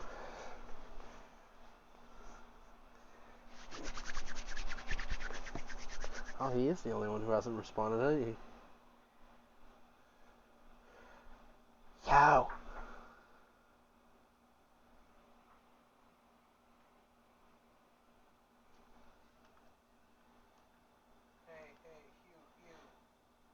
Hey, Hugh, I don't like your girlfriend. Nor do I. Literally just because he started the tune and I'm like, just throw that in. I don't like your girl. Alright, we cut to Hugh. Me. You're running from the law right now. There's high alerts, there's whistles going off, some people sounding horns near the gates. You're on approach to the northern gate, but you do hear a platoon of soldiers moving around ahead. You come up to like this opening, like kind of like a octagonal shape. Yep. And it splits off in four directions. The one you're coming from south end, you can make a left, right, or go straight, and that's going straight towards the gate, which you can kind of have a feeling in here that there's a lot of commotion in that direction. But your perception's also not great, so. So, quick question then, with all that funny business, is the town walled off? Is the town what? Or is the town walled off? Like, is there a wall around the town, or is it like an open town? No, there's a wall around the town. Okay. I'll make my way forward towards the gate. Just to kind of scope out how many how many people are there and playing COD. My fault. I'm playing COD. I'm multitasking, and I was talking to a Poos Stop earlier. multitasking! Yeah. Sorry, I apologize for that flip up. I don't mean that. That was bad choice of words. So the guards is what I meant to say. Yes, man. I would like to see how many guards there are and maybe potentially distract them by throwing a What's your rock movement or speed right now? something. 30. 30 feet? Okay, 30 feet. you'd have to move up to 50 feet to get the end of this alley. You said you're moving north to kind of scope out, right? Yeah, so I'll use my dash, I guess is what you call it, to double my movement speed. Alright. And then I'm going to scope out, see how many are You're there. still invisible, right? Yep, I'm invisible up to an hour.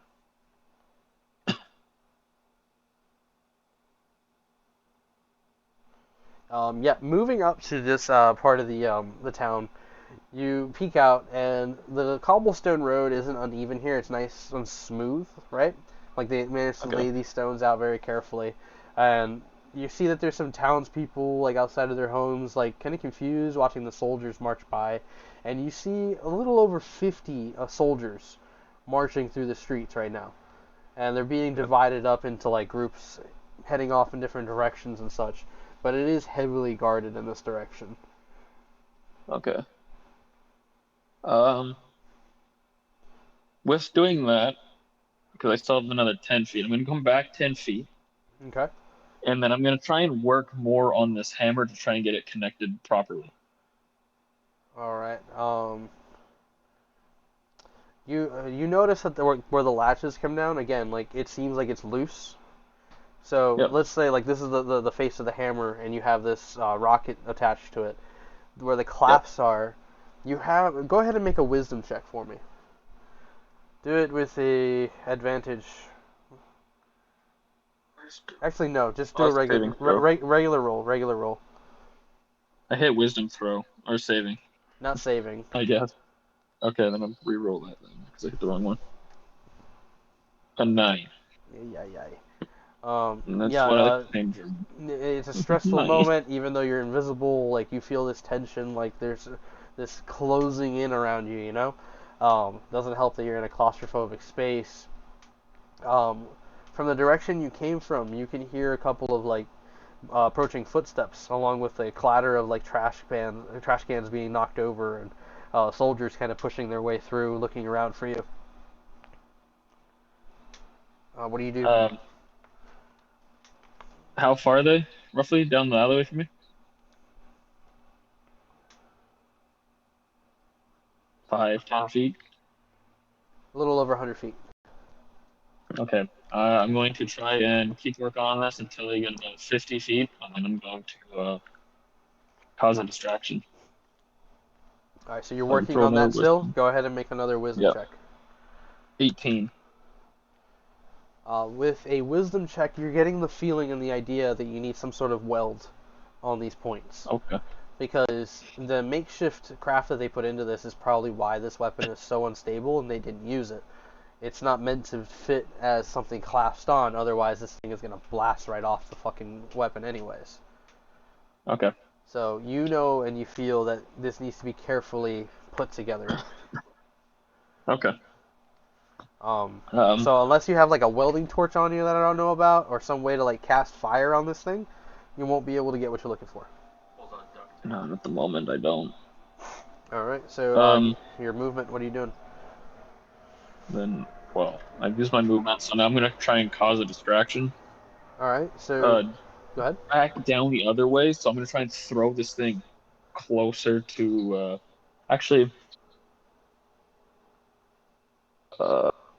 is there any alleyways close to me? Either my left Okay. or right, if So I'm in this little area. if this is the alley, right? You're about halfway up the Yeah. alley, right? These Yeah. other guys going up. There's like this octagonal opening right here, right? And then going Okay. straight up is the alley across from you. And then there's the two going left to right. So they're Okay. about halfway through theirs. You're about a quarter of the way of the one heading north. Okay. I'm gonna try and throw something heavy enough to make a clunking noise if there's anything around me, to try and get them to be like, "Hey, what's that?" There's some like windows going up the side of these buildings on either side. You could try to like bust one of the windows, knock over a vase or something. Roughly, how tall are these windows? Like, how tall are these buildings? A little over 50 feet or more. Okay. Okay. All right. I'm gonna try and rip one of these shutters off then, and I'm going to proceed to Superman throw this thing over two hand over my head to send her over to yonder. You're just gonna like chuck it across or like straight up. I'm gonna chuck it across to try and make noise towards something, Well, just to see. what direction are you throwing it? Is what I'm trying to understand. I'm gonna throw it southwest. Okay. Are you moving to the end of the alley so you have like that open space around you? Yeah. Okay. Yeah. So you move your movement speed. That's 40 feet, right there. Yep. At the end of like that opening, just before the octagonal, they're about halfway down. So you're gonna throw somewhere to your left, right? Trying Yeah. to bust open a window or something. Yeah. All right. Go ahead and make a dexterity check for me. Oh. Critical failure. What are you throwing? I was just gonna throw like the windowsill or whatever, the shutter, which would be like a wood shutter or something like that. This is just like some scrap there in the alley. Yep. Yep. Yeah, you pick it up and you throw it, and it kind of like gets caught on your gear, and just slops down right in front of you. Okay. It hits the ground, and the soldiers like look right in your direction, and they start to shift forward, and they kind of arrive like at the end of their alley, right? And they enter the octagonal space. So they're looking down at this piece of like lumber that you just picked up and threw down. There's a cat upstairs that kind of like makes some noise and hops away, and you suddenly have like this tingling sensation going across your neck. No. You're not too sure like what this is, or you don't necessarily get the feeling there's someone behind you, but there does feel like something slimy on your back. Oh no. The guards kind of looking around. They're just like, they fall off one of the windows, and one of them, he heads off left way, and the other guard, they're so stupid. He goes off the other direction, and they split off in two different directions. And like they're lost. Well, the battalion's over there. Nobody would dare to go that direction.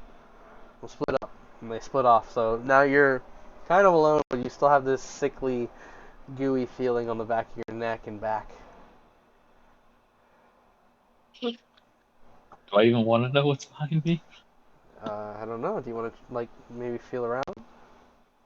I'm gonna feel the back of my neck, kind of feel this gooiness, and then I'm gonna look up above me. There's nothing above you. Like there's the night sky. It's cloudy out. Nobody's like Well, you know how small I looking am, at you or right? anything. So if anything's bigger than me, I can look up pretty much above me and see something kind of somewhat behind me Yeah, I mean without like having to turn around. yeah, just looking around though, like there's no one there. But when you do touch the back of your neck, there's like this thick layer of what feels like flesh on your neck. Oh, And when you kind of like pull on it, it seems like it's latched to your skin. oh, I know what this is. I know what Just this yank it. is. I know exactly what this is. It's boxy. It's boxy. Oh my god. I thought I left you at the house. Huh. I can use this to my advantage. Question: how big would this my mimic be by now?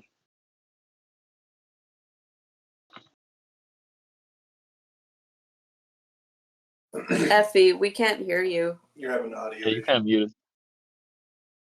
I'm sitting here thinking that was my microphone being all screwy. No, you're good. We weren't able to hear him either.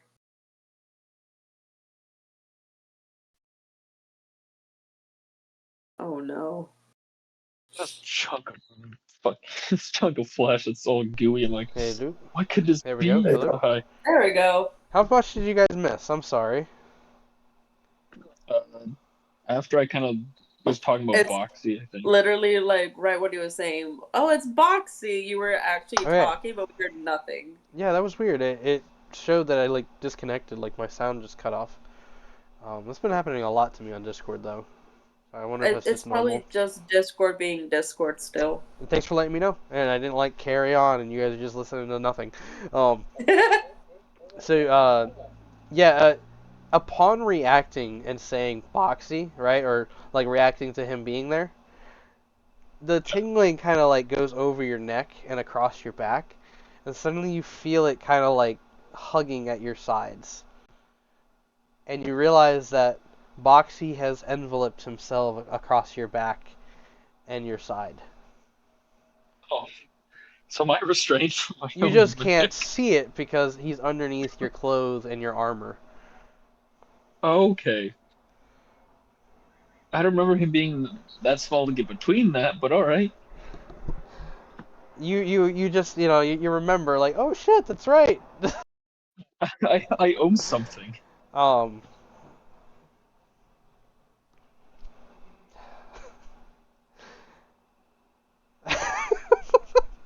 I'm Where are sorry. you going with this? I was Where thinking are of, you going with this? no, so like I've been thinking about this for a while. I thought it was funny to kind of bring this on. Go ahead and make a Constitution save for me. Oh, baby, give me something good.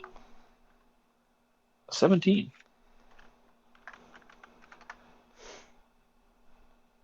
All right, you managed to resist the urge to giggle as this feeling kind of tickles you. Oh, I mean, tickled.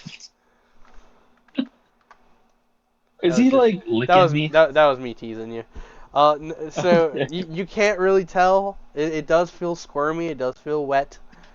Where you felt you swear there was some tough points, like maybe like you touched its teeth. Oh, that'd be fine. All right.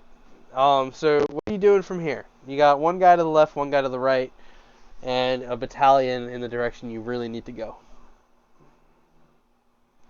Battalion's what? 24 to 50 guys, I think it is.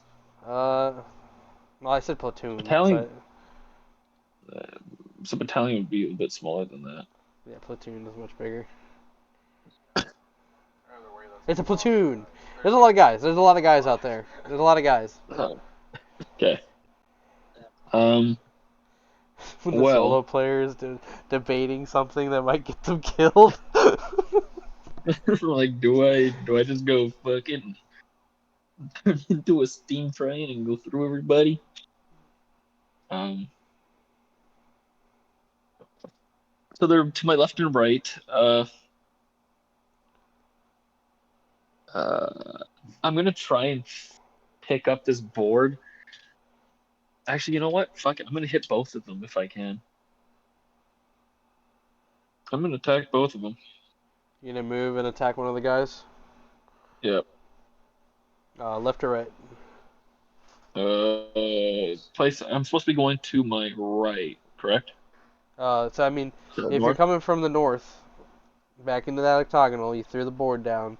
You discovered Boxy. Left, right. Okay, we'll attack the left one first. All right, so you move off in Wait, that direction. before I make anything, are any of them paying attention, or are they kind of just distracted? That's what I was Like, getting looking to. around. You're moving over to the next person. Are you trying to be stealthy about it? A little bit. You're already As stealthy as invisible. I can be. You're invisible, so go ahead Yeah. and roll a stealth because I can still hear you. You're wearing armor and all that. I'm fun wearing stuff. heavy armor, so I have disadvantage on it. That would just be a normal roll. It would just be a normal roll. It would just be a normal stealth The check. armor gets Dude, and honestly, advantage, then. there's no way he can fail this. These guys are stupid. These guys are stupid. 14. Solid. You beat a 3. Oh, thank his God. all of his attention is on this tabby cat that he found in the alley on top of a trash lid. And he's just sitting there. Aren't you just the cutest thing I've ever seen in my life? Oh my goodness. Look at your tail. Look at your tail. His back's turned to you, by the way. I'm going to swing first. Would this be considered a stealth attack or sneak attack? Yes. So, what does that mean then? So I mean, like, Do I get double damage on it if I hit? I don't think anything's making you have disadvantage, so you have advantage on this attack. Okay. You're such a pretty little cat. Does a 21 hit? 21 hits. With 18 points of damage. I am quiet enough where the other guy doesn't hear the thump. So you smash him like right in between like the shoulder blade and the neck, and you absolutely cave that in and smash him down to the ground. A bit of blood splatters out of his face and lands across the cat that takes off in the other direction as soon as it happens.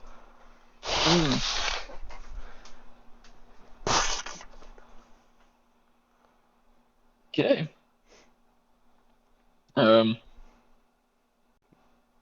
And then I should have one more attack, I believe. You don't have movement though, unless you're Okay, like. that's true. I am going to throw my dwarven thrower at him. Does a 26 hit? 26 does hit, and he did hear as you smash his friend, and he's turning as you throw this thing at him. Okay. With 7 points of damage to his face. 7? 7. Yeah, this thing smashes into his face, and he like gets knocked back into the wall, and he's just like, What the? And like there's blood all over his face, just gushing out of his nose. Okay, good. He doesn't know I'm there still. He just got hit in the face by something invisible. And so my hammer comes back to me because it was a successful hit. So Does it hit him on the way I back? forgot. We can do that if you want. If I throw it, it comes back. Yeah, why not?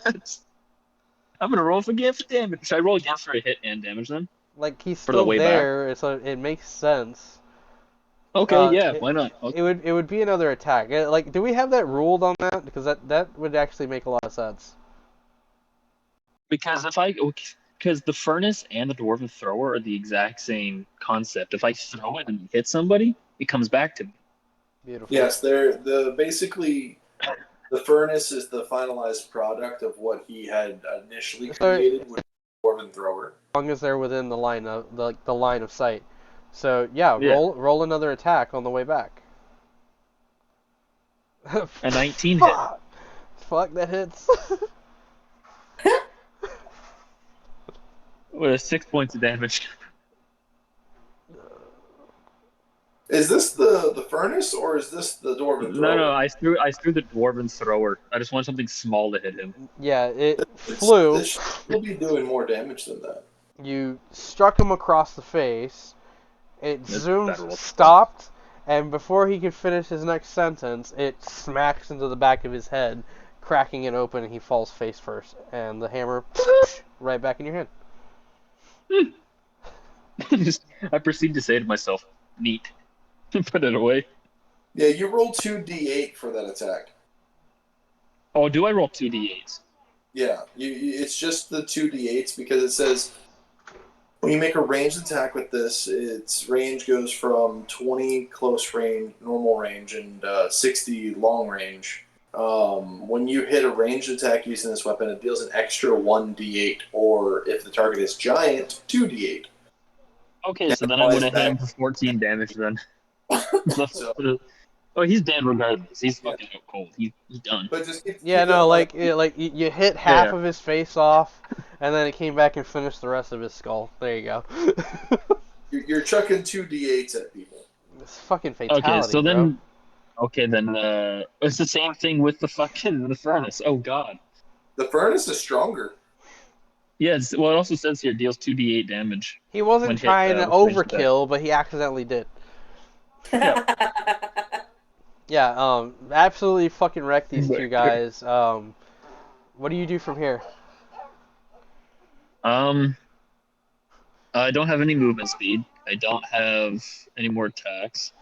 Guys, you don't understand, like, all the paperwork I'm gonna have to do about the bodies they're finding in your wake. It's not my fault they got in my way. I guess that's if I can move, I'd move down back towards where the platoon is and then end my turn there. But I don't have any movement speed, so I guess I just have to end my turn right now. No, I mean, we're not really in combat. I just kind of had the initiative going in my head. But like, Okay. you're Then I'm gonna move back. you're choosing a direction. Let me know which way you're gonna go. I'm gonna go back towards the northern gate. All right, so you're gonna hang there, waiting to see if there's a point where you can escape. Yeah. All If right. I can even just slip through, or if I have to throw more things at people, I will. So yeah, standing there on the alley, you watch as these soldiers march back and forth in the streets, trying to find an opening point. And while you're waiting for that, we're gonna cut back over to Fenrir and the rest of the group. We're gonna say that Hugh, you may have spent quite a bit of time waiting Okay. for an opportunity, okay? So when we get back to you, we're going to say a little bit of time's passed, boredom was starting to creep in, and you can say that you moved on, or you can just say you were resilient and you held out there, okay? Okay, sounds good. And that way, I can cut to the rest of the group, who is arriving at Boom's old cave. All right. See what I did there? Everybody like that? That was pretty good, right? Right? No. Yep. I like it. Fine! Alright. The cave is as it was before. It's just this hole in the ground that kind of burrows in. Um, Hector seems very familiar with the area, inspecting, making sure that the ground is stable, looking around for anything that might be unfriendly to you guys. He hasn't spotted anything just yet, but you guys eventually do see the old layout, Boom's old like clothes and some of his rags where he slept on, and the little hut that he built the kids a while back. It's all still there. If anything, he may have been visiting recently, as there's a couple of like lights hung up along the walls. Maybe he had some help from his friends doing that.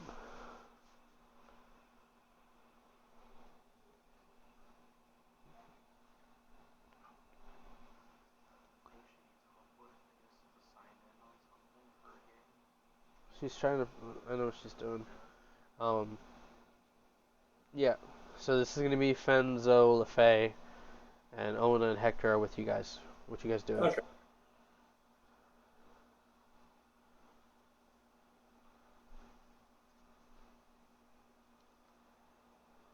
Fenrir looking around. Huh. It's kind of nostalgic. It feels like it hasn't changed. Other than the lights.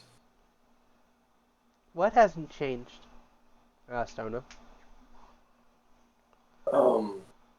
Before we met you guys, we came across this place, and we met. Well, we met Boom. We met the two kids. We met the so-called parents, which weren't actually their parents, but two Onis taking the form of their parents, I think. And The kids that are back there, yeah, all they have is Hector and Asher.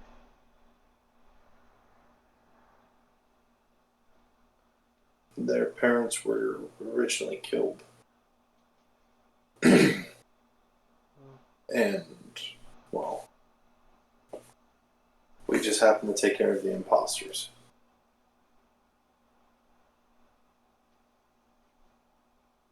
We did most of this actually down here.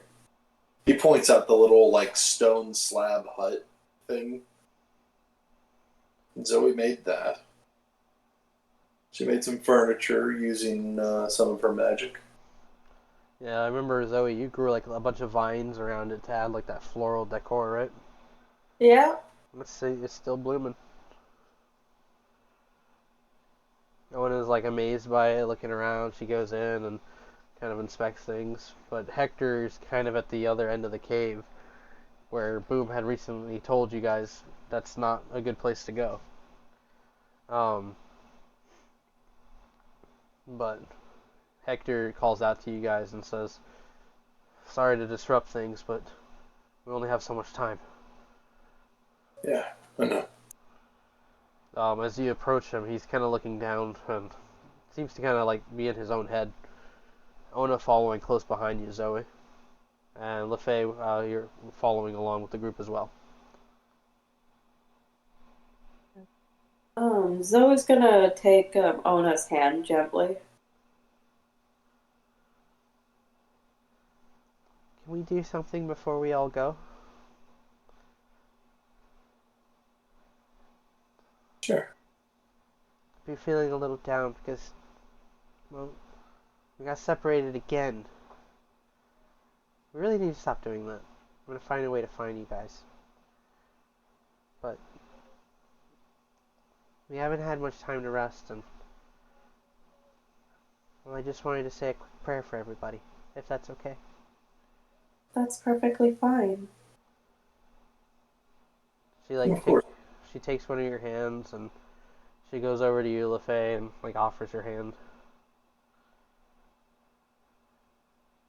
Yeah, I give her a hand. Hector puts his rifle down and just kind of like waits, semi-patient. And Ona closes her eyes and she says, "Please protect us in these dark days.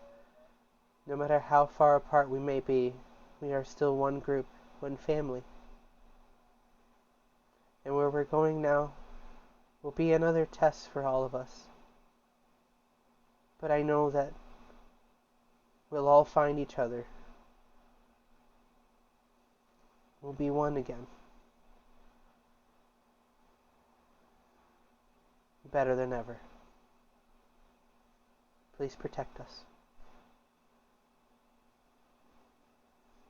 And it's just a little silent moment before she looks up at all of you.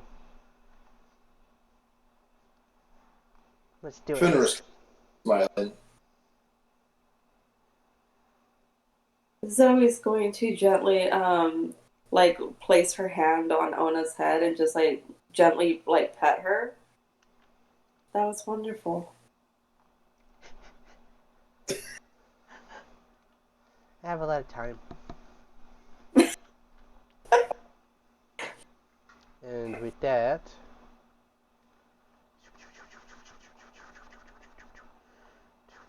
man, you guys haven't had a long rest, huh? No. Ain't that crazy, right? It's crazy. Anyways. It's just like, fuck you guys, y'all will be fine. Wait, wouldn't the time waiting have been a rest? Why did I come They were given another hour rest. Okay. All of you will heal for 23 points, except for Hugh and Eddard. Sorry. And this is over heal as well. If you're at max health, yeah, of course. This is Ona heal. This is Ona heal. Yeah, it's different from extra health and all that shit.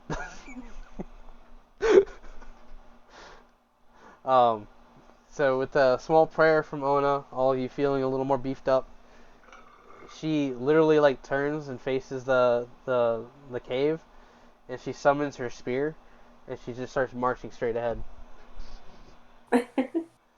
Hector's like kind of watching her, and he looks back at you guys. She's gonna be a monster when she's older. You know that, right? And I'll still be proud of her. I'd be too. You see my brother with this gun.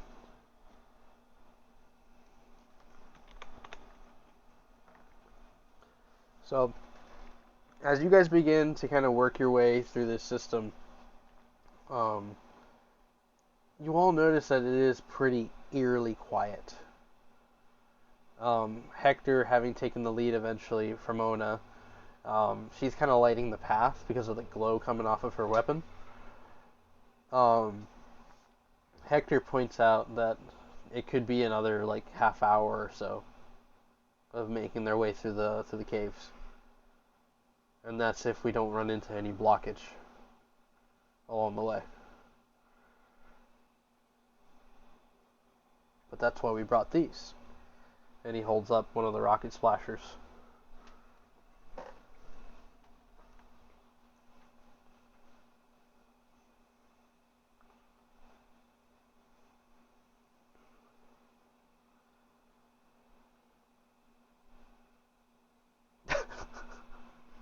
I'm sitting here thinking, like, somebody? I'm not there. I know you're not there.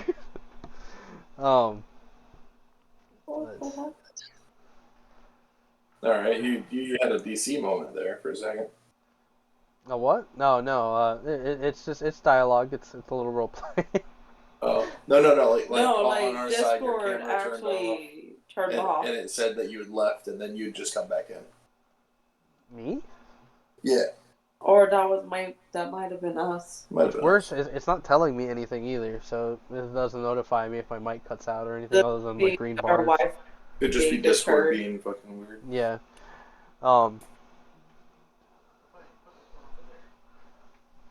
But yeah, yeah, you guys are exploring the cave, and he mentions it might be a little minute before we, get to where we were. Any familiar parts that we're coming across here? You guys didn't journey this far back last time. Like, We're going through the part that was closed off. yeah, and like, you guys, he points out, when we were here last, at least where Boom was, we had so much further to go. Between your friend and that portal, and then that giant fucking monster coming our way. I don't think we would have made it. It was crazy.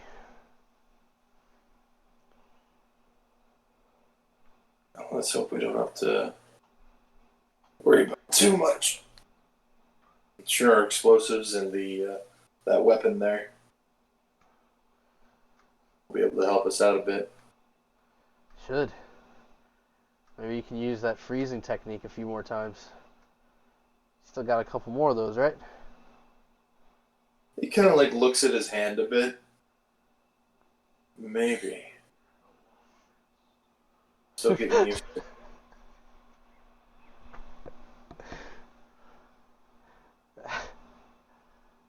Um, he he nods in approval.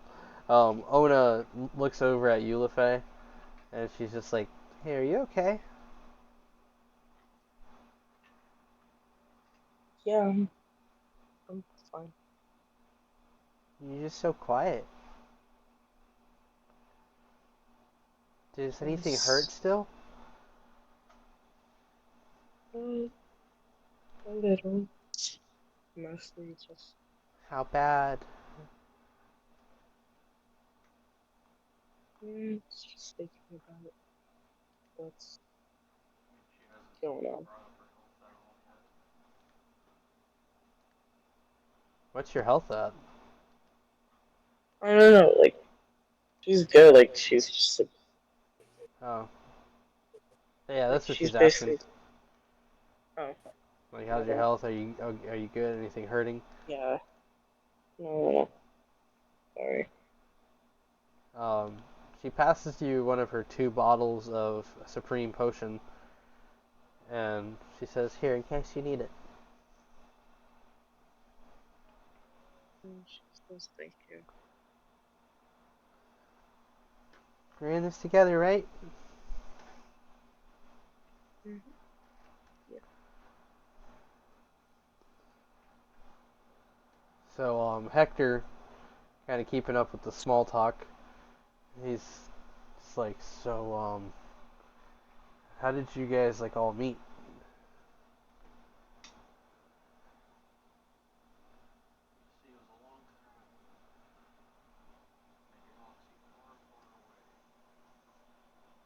Me and Hugh met in a bar. Then we decided to do some work together. What kind of work did you guys get into? Mercenary work. We Oh. did a few monster huntings and did some just guard work and finding some lost items and returning them, just odds and ends.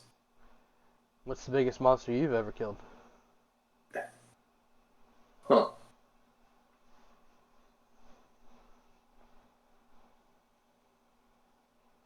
You know what a Baylor is? No. What is it? What's a Baylor? Think giant red demon thing with wings. I don't Bigger than know the too much about demons, if I'm being honest with you. Seems to be like a lot of people are talking about them lately. Like, there was rumors when I was serving in the military, but never really seen one or even witnessed a possession. Is that common? Are you guys like seeing a lot of that? I've seen more of that in the last year than any year prior, really. Huh. How big was the damn thing? You know the barn? Yeah. Yeah, I could probably barely fit inside of that, I think. Jesus. He looks back at you, Zoe. What about you? What kind of monster you killed?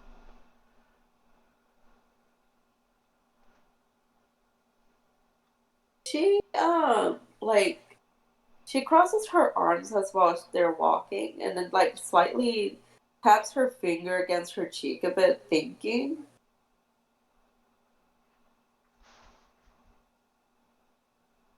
And then she looks at him, and she has like this expression, like it.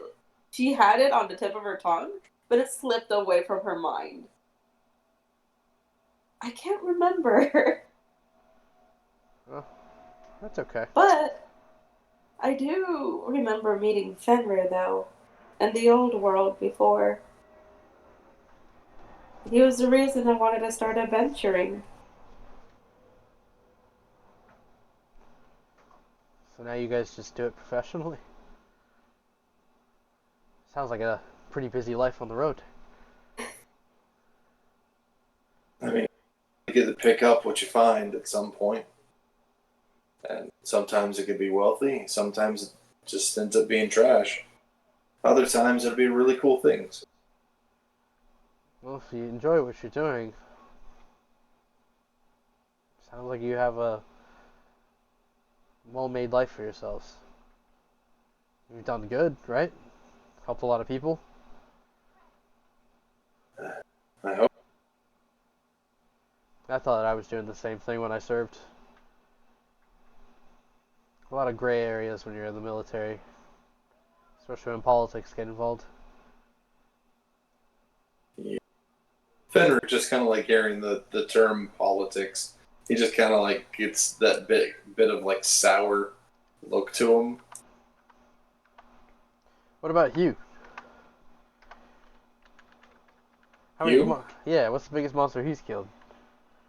Uh, I mean, I had a little bit of time to like spend with the guy. He's got a sense of humor. I mean, I was able to throw him through a what was that? An adult dragon? Did you just say a dragon? Yeah, big scaly lizard thing, wings. I know what a dragon is. I'm So trying to wait, get.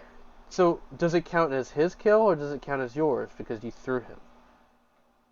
I was gonna give it to him because he's the one who went through it. Well, if you gave it to him, that means you did it. So was a technically team- speaking, it's not his monster kill. Oh my god. That's like saying that a sword killed a monster. You used... So in this case, Hugh is the sword? Hugh was the ammunition, yes. Just like my gun. Yes. Just imagine Hugh flying out of that gun at the same speed as you bullets. But you fired the weapon. I threw him, yes. You're responsible for the kill. Oh my god. So that means Hugh hasn't killed any big monsters. There's Probably a rumble through the caves. There's a rumble through the caves, and he looks ahead, and there's like this point where it pivots down, and it gets tight spaced. And he goes, "All right, it's time to crawl." I don't like the signs of that shaking though. Might mean we're close too. And he starts to kind of move down into the crawl space. I assume you guys follow suit. Yeah.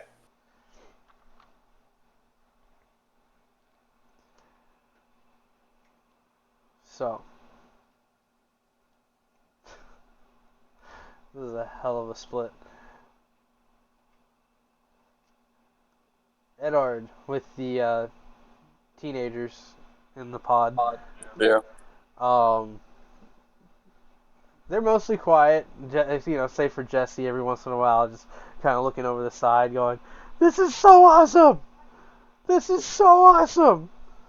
And Eric holding his shirt, making sure he doesn't like fall off the edge or something like that. Yeah, at this point, you guys have been flying for like half an hour. And at one point, you guys circled around the initiative a few times along the roads, but you decided, like, we have to push on. And the pair just kind of being like, whatever, we're here for the ride. Eventually, like, you see Jesse kind of going, huh, we're going really fast. Yeah, this thing can really pick up some speed. Quick question though. Uh-huh. What does this thing run on? Oh, Like, is it magic, like everything else, or is it just, some giant propeller? What is it? it uses a charge crystal. Oh, okay. Magic then, okay. Yeah. Except, it's a charge crystal, so eventually we're going to need a new charge crystal. And, But you got one, right? What? You got one, right? Yeah. In my bag. Where's your bag? Kato took it. Why'd you let Kato take your bag? Well, he was angry. We were arguing about the pod, and How long does it last? well, like, like on a normal cruise and fly, like it could last, a couple of hours.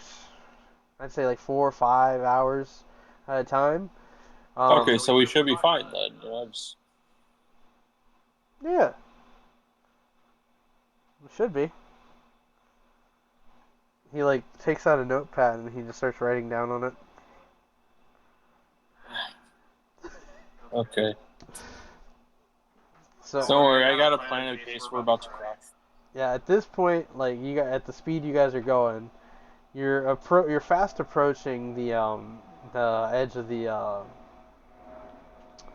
like the swampland.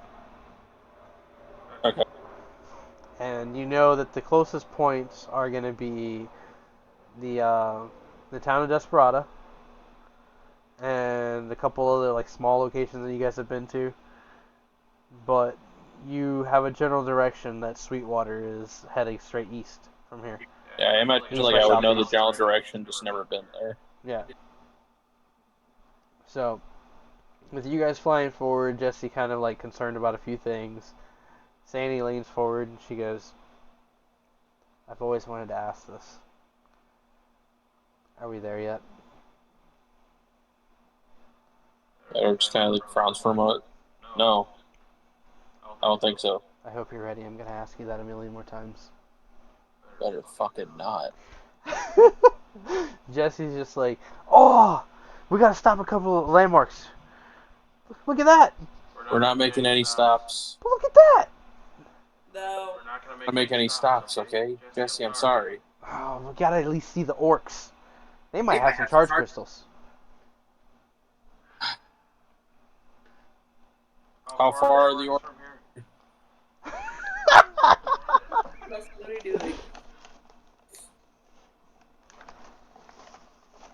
I actually have a bag of pixie dust too, if that helps at all.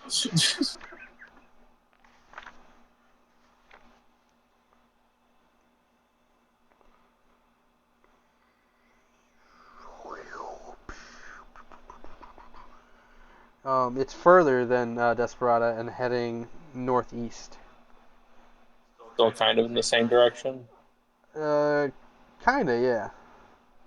Would that be before Sweetwater? You'd have to Whatever. you would have to decide at this point to continue straight in the way you're going to Sweetwater, or pivot to the left, like turn off left, to go and visit the that landmark.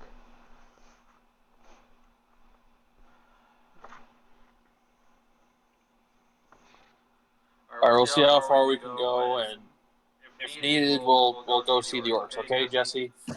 Well, I can just kind of make out some of their fires, and like you look out and you see like way off in the distance you can see a smoke trail. That has to be them. How dark is the smoke? I mean, you have the plume of like mist hanging over the bogs, right? And then you have like the the dark rise and smoke off in the distance. It'd probably be another like 5 minutes at this rate. Yeah, but what color is the smoke? White. Okay. Just making sure, man. Now, these are important questions. These are important questions. All right, we'll make that quick detour, okay? Get what we need and then keep going. All right. So you turn. And both of you, stay where I can see you, okay? No, we're not there yet.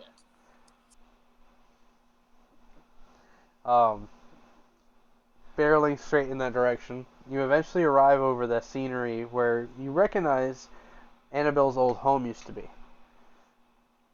It's now been converted into orc territory, and lizard folk also walking among them see you guys approaching, and they wrap themselves up on the trees and immediately grab these horns and sound off that there's an enemy approaching. And some of them on the towers or up on the trees They like pop their heads up, and you see them hold up these rifles. Very large rifles. Okay. Jesse's in the seat next to you. Maybe we should slow down. Yeah, just stay down just in case, and we'll start slowing it down and pushing Jesse's head down. Yeah, he like puts his head Just, down, and he's like, "Remember, the center pad, center pad. what's the center pad? Press it, press it." I'm just gonna press it. Yeah, you press it, and the pod starts to slowing down. Some of the lizard folk kind of look confused at this. They like start hissing and talking to each other, and slowly the pod comes to a stop and hovers in place. One hand up. Friendlies! No enemy. State your business here. Hoping to make some trade. I forget what the leader's name is. 010. Durotan here? 010 went off on a hunt. What is your name and association? At our dungeon initiative, allies with your chieftain, so. Some of them kind of like exchange words, and then you see like a line of lights kind of coming on, like torches being lit, and he points off in that direction. Main gate there. Bring your fly thingy there. Will do. Start going toward that direction. Yeah, you notice like all the yellow Slowly. eyes watching you in the dark as you approach the front entrance, and you see that like it's like a paved road leading here, which you remember to be like almost like a driveway leading to the house. It's now been like moss covered with a bunch of stuff to kind of mask what's on the other side here. And at the gate, you're greeted by a couple of orcs in full gear, and they're kind of like watching you confused, not knowing exactly what to say or do about this. But one of them, he's kind of wearing like this yellowish armor. He like steps up to you and he says, "Initiative." Just slowly trying to bring it down. All right, how do you bring it down, Jesse? Just, Oh, there's the blue button, all right, blue button yellow button. and yellow button. Okay. Yeah, press that one.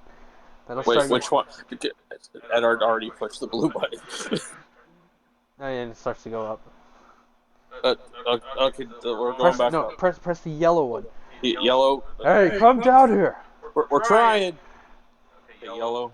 It stops, kind of like cranks and pops a little bit, and then it starts to go down. And Jesse looks over the side. I didn't like that sound. What do you mean you don't like that sound? I thought that was supposed to be the normal sound. You can't just hit buttons and just switch the gears like that. I'm doing what you're telling me. It like comes down, and then thing. like you see there's 4 large orcs that have come up to you guys, and they're looking around. Hi. How did you know of this place? Well, first off, I know the person that used to live in that house, and don't worry, I'm pretty sure you didn't kill them or anything. But yeah, I know your chieftain, Battle of Knots, up north over a year ago. Jesse pops his head up. Oh, and I got 2 kids with me.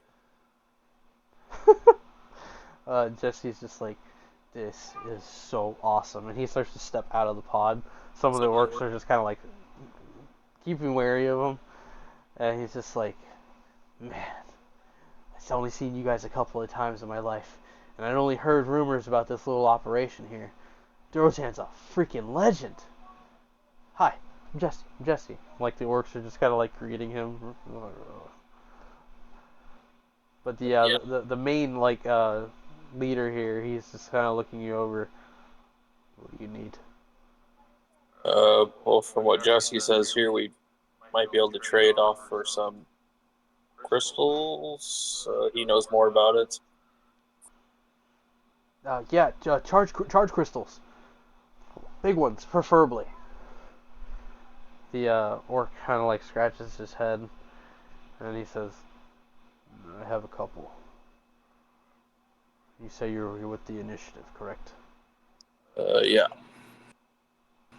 Also, if there's anything else we can probably trade for it, that might be helpful. Either potions, any gear at all that you don't need. We're not in need of anything currently. So if you need to purchase something, just let us know what you need. Alright. Also, careful with that one. I don't know exactly how powerful she is yet. Pointing at Sandy, who's She's still just sitting in the sitting. back seat still. Just.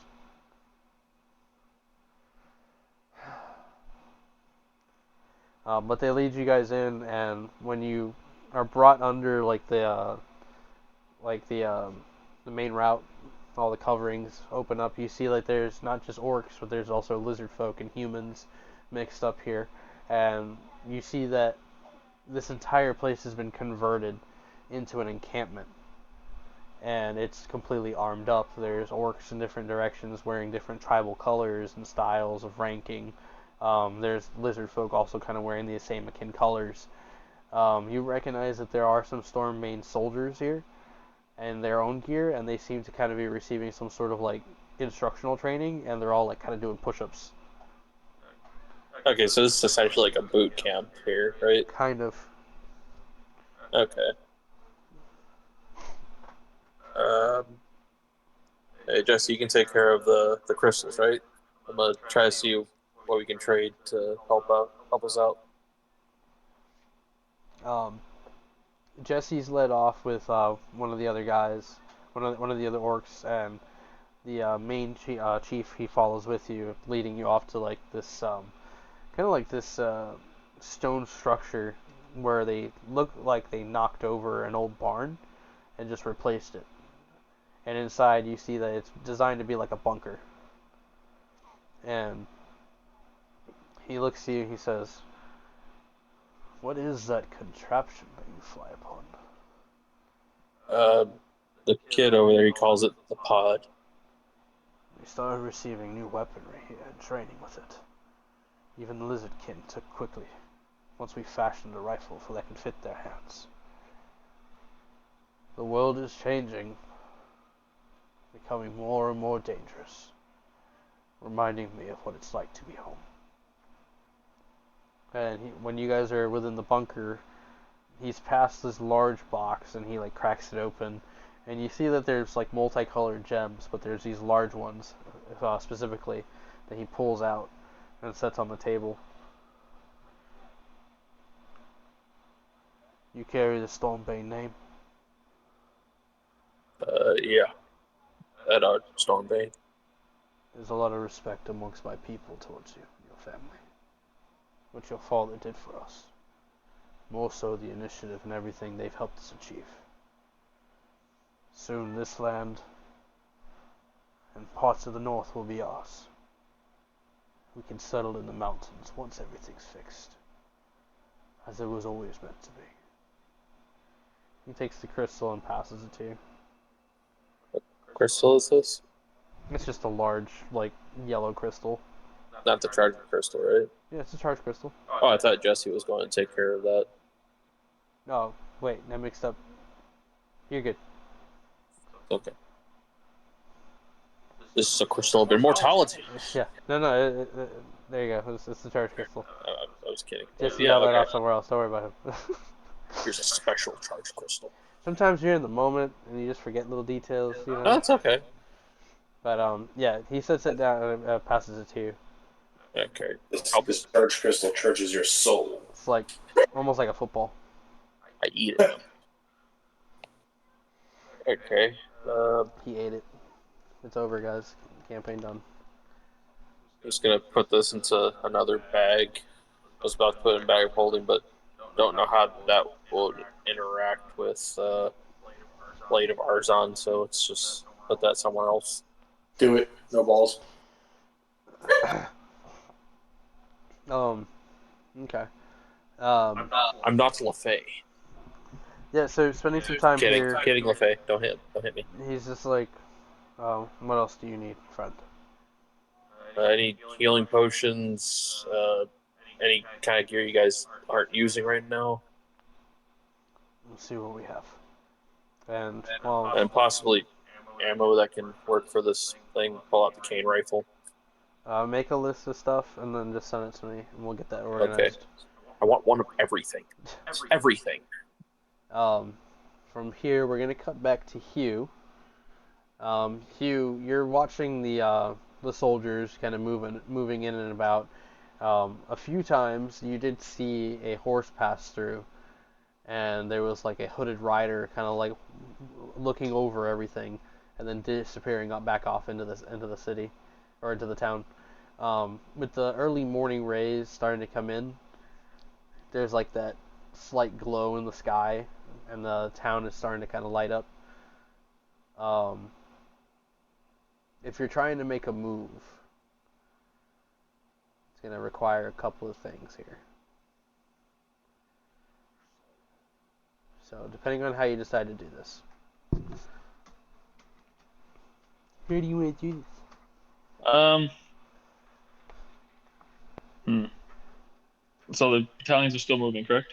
Yeah. They're basically, Okay. you know that scene in Return of the King or Two Towers? The Two Towers, when Frodo, Sam, and Smeagol are like right there at the gates of Mordor. Oh yeah, it's Two Towers. Okay. That's the situation you're in. You're like right there, the gate's like over 100 feet from you, between a couple of buildings and such. You know the gate will be there. But there's a bunch of guys marching back and forth. They're standing guard in different places. Okay. Is there like any cracks or any damage to the walls where I could try and move over to and maybe potentially climb or go through? From this perspective, you'd have to cross the street over to the other set of buildings along the wall in order to check that. Okay. Okay, I'm going to proceed to do that. You gotta go for the crossing. Yeah, I'm gonna go for the cross. I'm gonna try and wait till there's a big enough space between, like the two whatever squads going back and forth. Okay. You've been there for some time. Okay. Yep. What's your movement speed?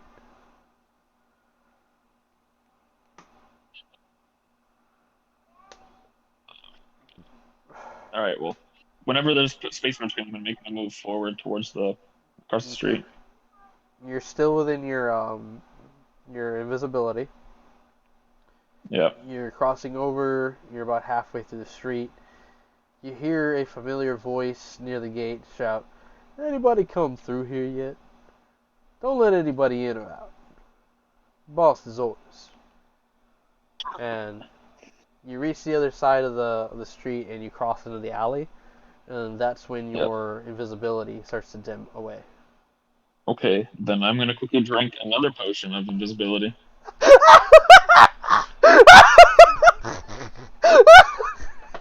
I bought multiple, dude. Let's go! Alright, so I shall drink another potion of invisibility. He's just gonna cheese his way through the whole thing. Fuck yeah. I love it. I just picture some like Twitch streamer cheesing the game and beating like Dark Souls in like an hour or some crap. Like that's what he's doing right now. Oh, look at all these enemies, potential experience points. He just gets to one enemy.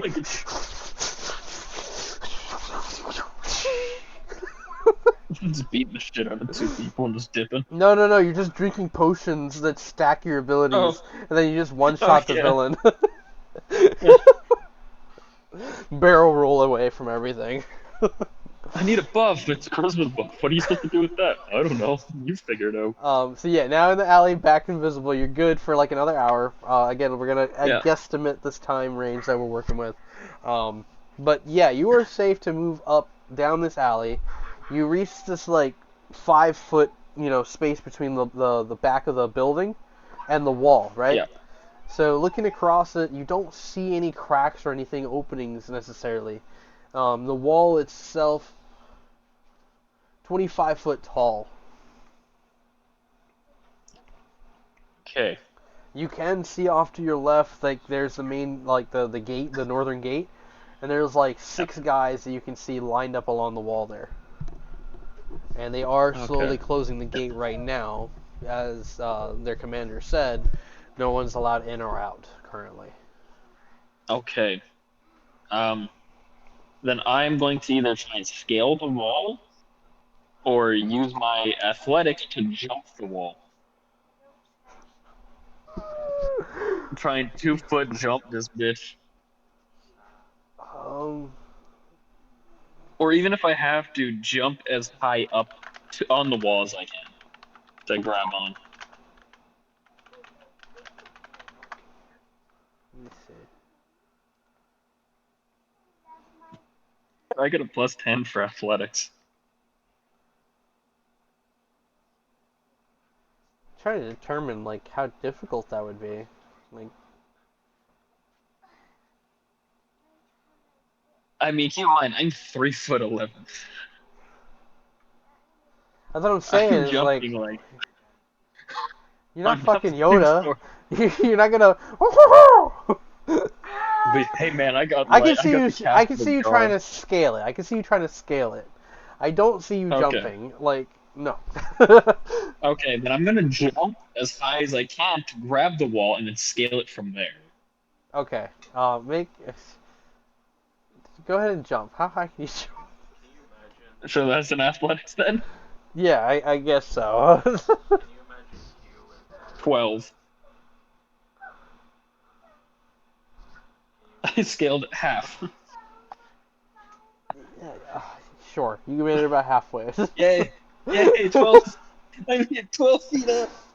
When Look you're at the about ground. Dang. when you're about halfway up, Hugh, you can hear Yep. the soldiers all around. Again, like there's people waking up and such, and there is a slide of a window behind you.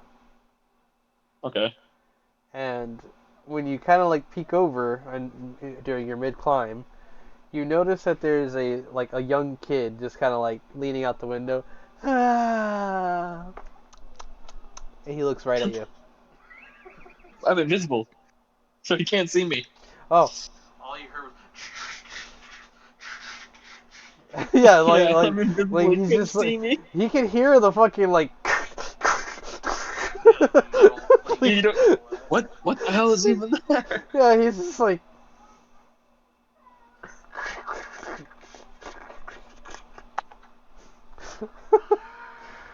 Confused as shit, kid. Slides the window closed. Oh, Go ahead, what the fuck? go ahead and make another check to continue up. 24. You can make it the rest of the way, buddy. You're Yay! making your way up. As you're about to reach the top, you notice that cat from earlier hops up on the wall. Yep. It goes over to stand No. above you. And as your head pops up to kind of climb up onto the ledge, it just starts smacking your face. Oh. Well, is it like clawing my face or just smacking it like Like, softly? you know those videos where the cat's just like... Oh yeah. Oh, he's like striking. Yeah. Yeah. He's beating the shit out of my face. Okay. You just like continue to climb up on the wall. You notice that the wall does have like an opening where you can walk along it, and there's a couple of guards like facing out. They haven't noticed you yet. I would say there are 2 guards here. Okay. How close are they? From where you're standing, they're within 30 feet.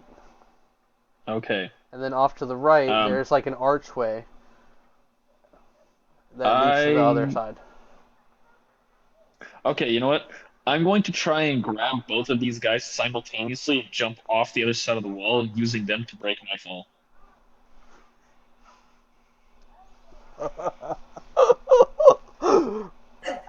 There's somebody in your group that's a murderer. At this point, you're gonna be able to pin it on you. So I'm gonna roll. I'm gonna roll for an unarmed attack. Does the 25 get both of them? It would be 2 separate rolls. Okay, well, one's getting taken down. And a 25 for the other one too. Oh no. They both coming with me. You when you charge forth, the cat still it's like one of the guys like hears the cat and turns to look, and it's as you run up, grab them and force them over the side of the wall. Hugh, because this was so epic, and you are using 2 people to break the fall, and you're considerably tiny, you will take no fall damage as you slam these guys into the ground. Oh, these 2 are dead. And These 2 are absolutely fucking splatter them on the pavement below. You just Gallaghered 2 men. I need you to make a stealth check here. And these guys were probably just talking how proud they are of their kids graduating or something like that. Hey, Bill, man, I'm about to retire here in like 2 days. Yeah, man, I heard about your retirement. I hope you have a great time heading over to the old world again. Back in heaven. Yeah, it'd be great to see my family. There are so many terrible things happening with this. Like, it was in self-defense. Again, I'm making the paperwork in my head. There's this shit in the Capitol. There's this. There's Jesse flying around in an illegal machine. Now Edard's condoning it. He was becoming a mass murderer. Imagine being a fucking farmer in the middle of nowhere. You don't really pertain to the city. It's back in the old medieval days, and you look up and all you see is just a fucking disco music. Like, help! Loses his mind. Aliens! Oh my god. So it begins. Oh no, I just realized that's another thing. If someone saw you, they're gonna be like, aliens. They're gonna start seeing aliens and cryptids everywhere. I told you. The Capitol will be up to nothing good. Up in that mountain of theirs. They're like just all the rumors. You guys never listen to me. I'm telling you. I'm sorry. Between everything you guys are doing in this like last arc, it's been freaking insane.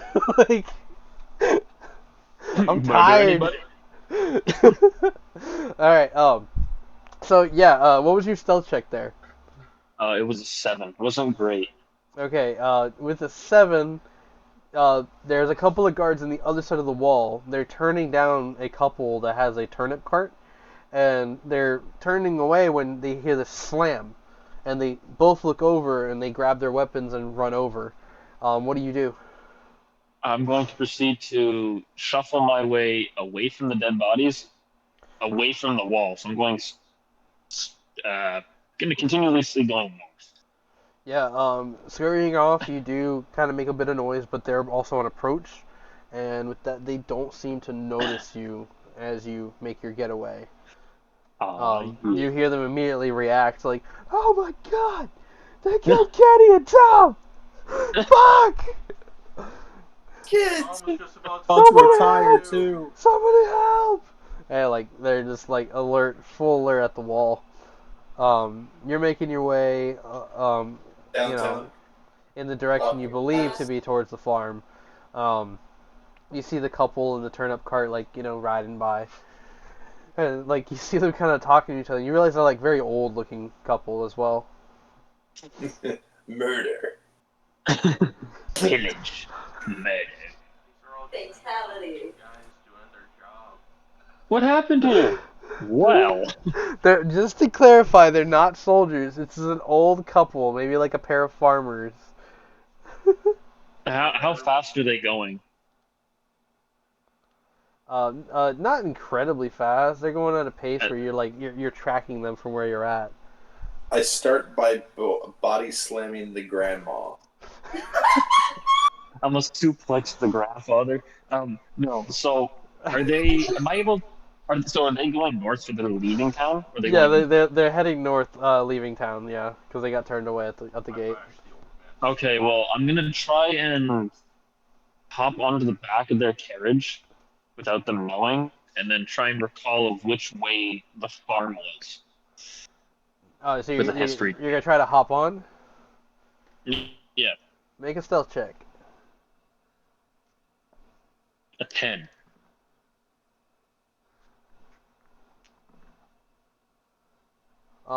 You make your way there, running over. You're making noise, so the old woman on the right side of the cart, she does hear and look back, but she doesn't spot anything. And then when you're I climbing got her. in, she does hear the thud, and you hear her up front say, "Did you hear that?" And the older gentleman says, "What? What?" Oh, thank God. And she's like, "I thought I heard something in the back of the cart." And you hear the You man heard say, nothing, woman. and God damn it, you stop ruining it! You know what? I didn't even hear what he said, so we're good. Continue.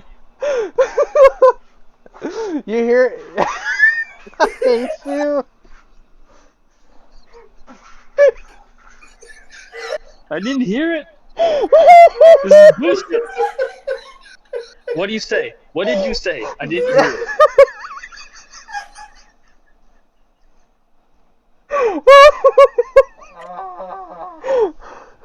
Fed, what did you say? And the worst Yes! part, Fed, the I worst broke part, that beat. the worst part, Fed, is that you said it, and Edward's over here going.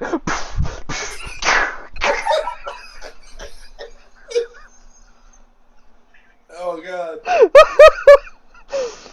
Keep all I said was, like, you heard nothing, woman, and you just slap her. Now keep trying. God damn it! Shut up! Let me cook. Let him cook! God damn it!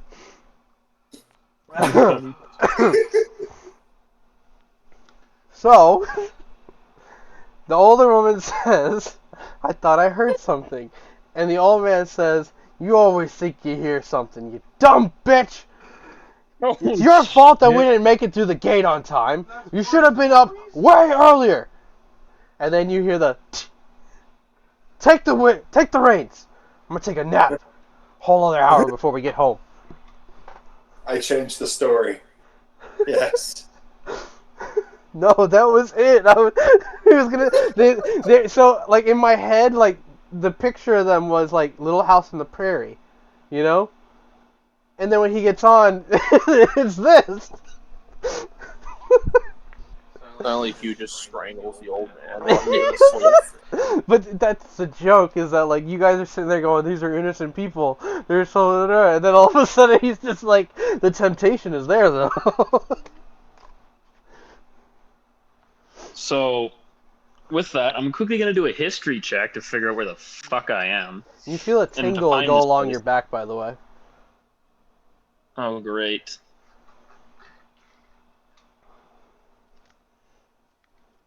Okay, well, I don't know where I am. That's a 3. So, hearing that the old man smacked the woman, I'm going to proceed to grab a cloth and put him to sleep.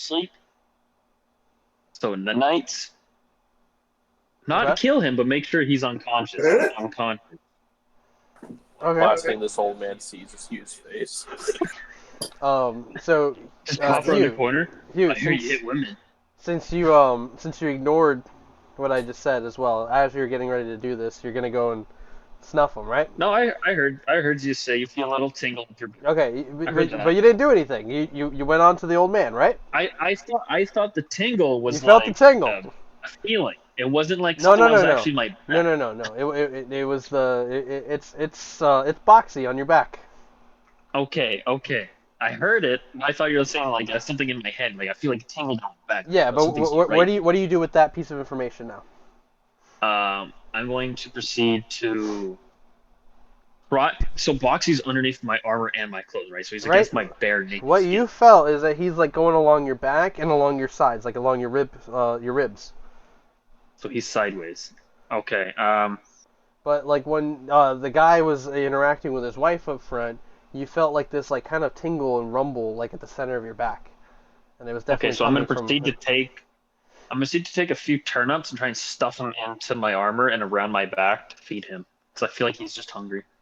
Okay, so since you're doing this and you're starting to stuff them down your sleeve, you see and feel like something going up your arm, and then you realize that a hand starts to grow on the palm of your hand.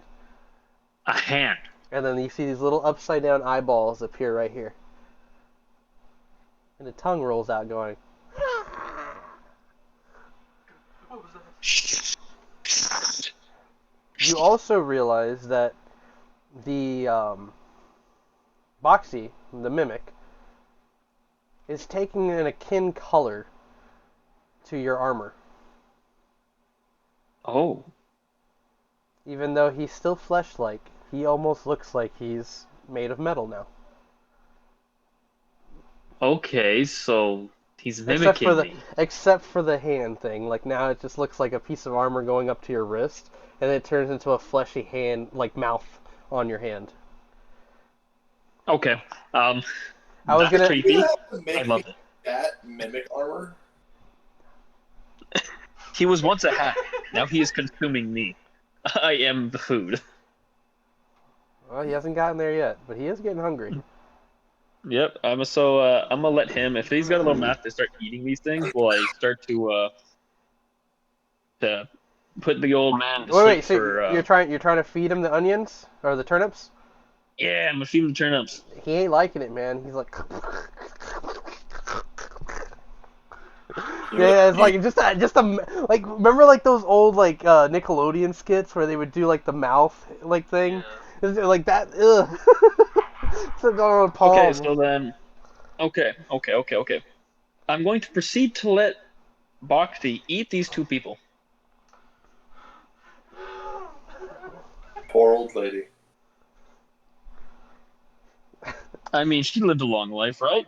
So how There's you no hurt of her being gone. how are you gonna do this, buddy? I'm going to proceed to, is he asleep? Like, is he gonna wake up? He. So essentially, like you can see like an opening on the cart, right? Like in like the sheet behind them. You can see a slit, and you can see that his shoulder like is like kind of slumped over. He went from being like this, sitting up, to just kind of like this. Okay. So I'm gonna proceed to throw both of my hammers simultaneously at both of them to knock them out. Oh, so non-lethal. Yeah, we'll say non-lethal for now. There's something my brain just realized, and I'm hoping it's not true. And I'm going to proceed to cut off a few fingers while they're unconscious to feed Boxy. Yeah, I wonder who's the murderer of the group. That's I'm not murdering these. murderer. I don't murder. I don't murder innocents. I murder the government, and I murder. Actually, I dismember normal people. Old That's different. people in a turnip cart, apparently. Those guards are probably innocent. They're probably just doing their jobs. But they work for the government, and anybody who works for the government is an enemy of mine. We I'm kind a of work threat for the to it. government. Yeah, you guys kind of work for the government, technically. Little do you know, I'm coming for you next. So yeah. You're all on my hit list. Well, are you dedicating to this? Is this what you're gonna do? Yeah, fuck it. I'm gonna proceed to knock both these people out. I'm actually gonna take both of their heads and smack them together. Yeah, I'm gonna say like it doesn't take much. If you're gonna do that, you're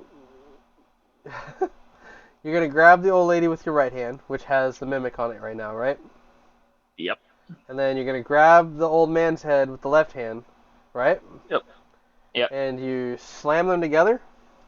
Yep. He slumps over, out cold for sure. She's out cold for sure as well. And when you go to move your hand, Boxy's lashed himself to the side of her head. And there's a...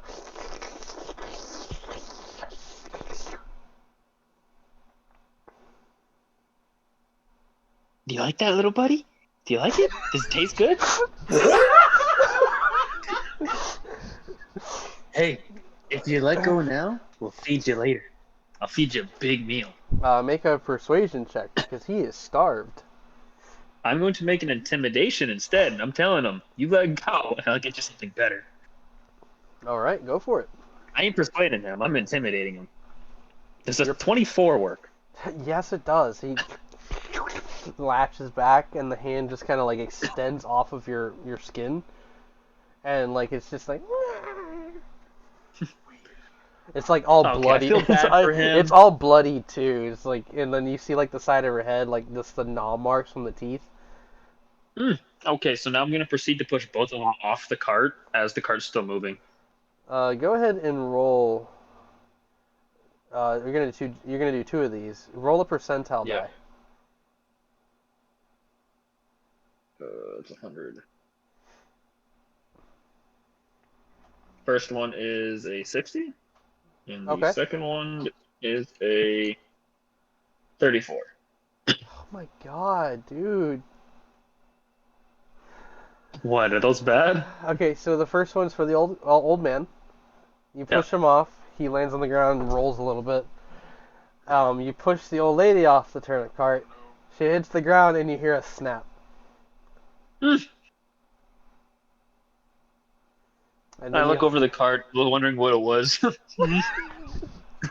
you What broke? you take the reins of their position, and now you have a turnip cart. Yay! I proceed to grab one of the turnips and start eating It's a it. 50-50 chance there. The leg, please. Please stop hurting us. um, I'm just going to Eat me, proceed to make my Seahorse. way. I'm again gonna try and figure out where I am by doing another history check. You're It's a literally 12. like Little Shop of Horrors. This, just letting you know. Hope you know I'm a menace to society and it's delicious. So what does a 12 give me, Effie? Do I think I'm at least going in the right hold direction? on. I'm writing a very important note right now about this whole situation. What was your question? Does a 12 for history check? Yeah, I mean, like Right. you're I'm ready. familiar with this road. You know where it leads and how to get to the Zulus from here. God Okay. damn it! If I wasn't right. All right, good. Then I make my way to the Zulu farm. So, just okay, just because it's crossing 12, and I know some people are tired and have to wake up early, we are gonna look to end here. So, from here, Fen and the rest of the group, you're making your way through the caves, and eventually you make it out of that crawl space, right? Yeah. Hector helping Zoe through, and then followed by you, Fen, and then Ona and LaFay. He looks behind him, and you guys see that stone archway. That's very familiar to the one that you guys saw when that path started. And he looks down and he says, "Well, you guys ready?" And he begins to move forward and go through this tunnel. And I would say, like, you know, like those tunnels where you see like a train pass through? It's like about that big. Maybe a little bit bigger to compensate for larger creatures and such.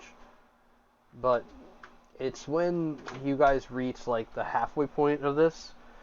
It's very dark. You guys can just make out like there's a crumple of rocks ahead blocking the path. But what's worse is there seems to be a wall blocking the entire blocking the tunnel itself. And he's looking at it, he's like, that just looks like an entire slab of rock. I'm gonna have to try it. Maybe you can like punch it a few times and break it down. I think I'll set up explosives. This might be the place where we have to use it. Fenrir's gonna put his hand against it first. So, as you approach, Fen, you have this terrible feeling in your gut the closer you get. And you feel this feral instinct kind of taking you over, the hairs on the back of your neck kind of standing up. And you quickly realize that what you're looking at isn't exactly a wall of stone. In fact, it's reminiscent to the skin tones of the cave carvers.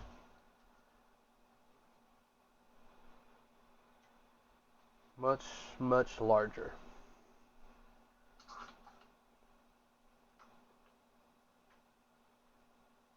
And are you continuing to approach it? Yeah. Alright. Are you being cautious about it? Yes. Make a stealth check for me.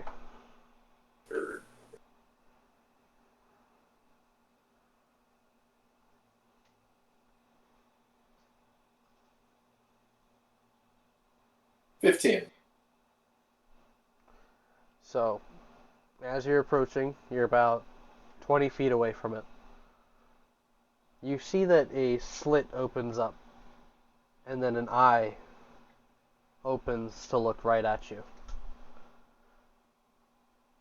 It glows a terrible green color. Not necessarily to the like the flame ones you've been seeing, but almost like a sickly green. It's looking right at you, and then the ground begins to shift and move Maybe. as this thing realizes you're there. Yeah. What do you guys do as the cave starts to rumble around you?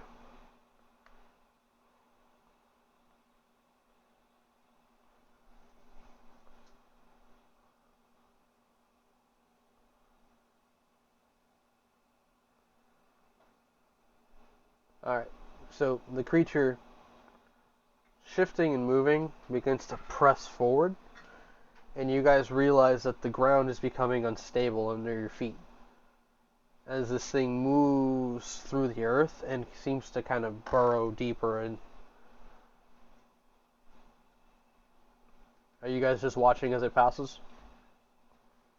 It's going away from us? It seems to just be shifting off for now, so you can't tell exactly where it's going to go. From this perspective, it's just moving right now. Fenrir's going to kind of like look back at Zoe. Plant growth thing that you did before. Have that ready. Everybody make a dexterity check.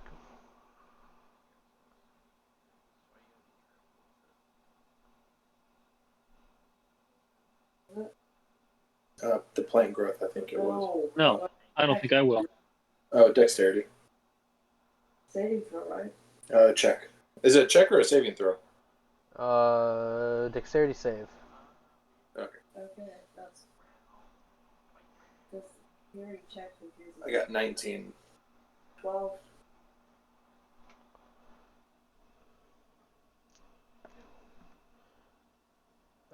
That's going to be 1 point of bludgeoning. 0 if you passed a 18 or higher. A couple of rocks fall off the ceiling as this thing is shifting and moving under you guys. And you feel like as it like leaves, you see the last bits of fur kind of like pull away off of its tail and dig into the earth behind it. Fen, with your perception, you can kind of make out the closing end of the hallway, and you kind of make out like that's where the cave collapsed when you guys had first left.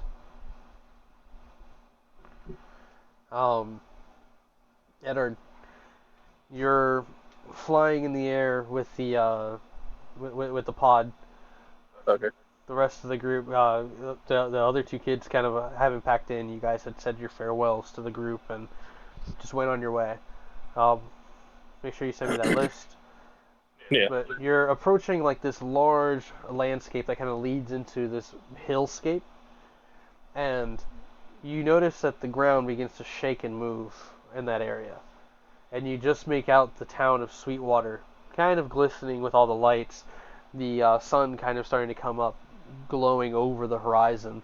And Sandy kind of sits up and says, "Are we there yet?" And Jesse goes, "You're damn right we are. Oh man, it's awesome." Something's not right, though. You see these fissures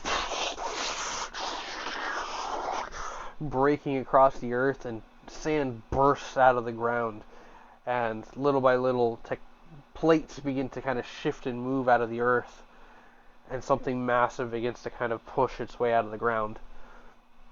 Hugh, you're on your turnip cart when you feel the ground beginning to shake, and you're looking straight ahead over the trees. You're not too far away from the Zulu house, but off in the distance, you hear the rumbling and the breakage, and you see the dirt mounds and rocks splitting into the air as this large, massive cave carver pushes itself out of the earth and crawls out and lays itself across the side of the hills and drags itself a little bit, lifts its head up and sniffs the air.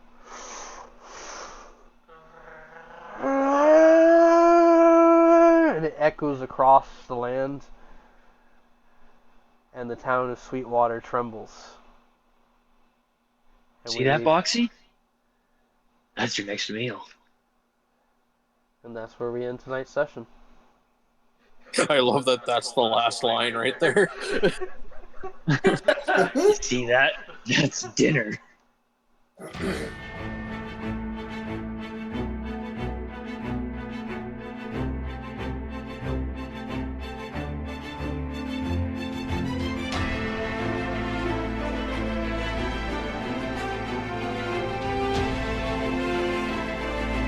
Oh. I cut to the end credits, but I have one more thing. More. So, a turnip cart pulling away. It rattles Oh on, no. We have a post-credit scene. and we cut to the dead old lady on the ground. The old man wakes up, God. looks around, confused.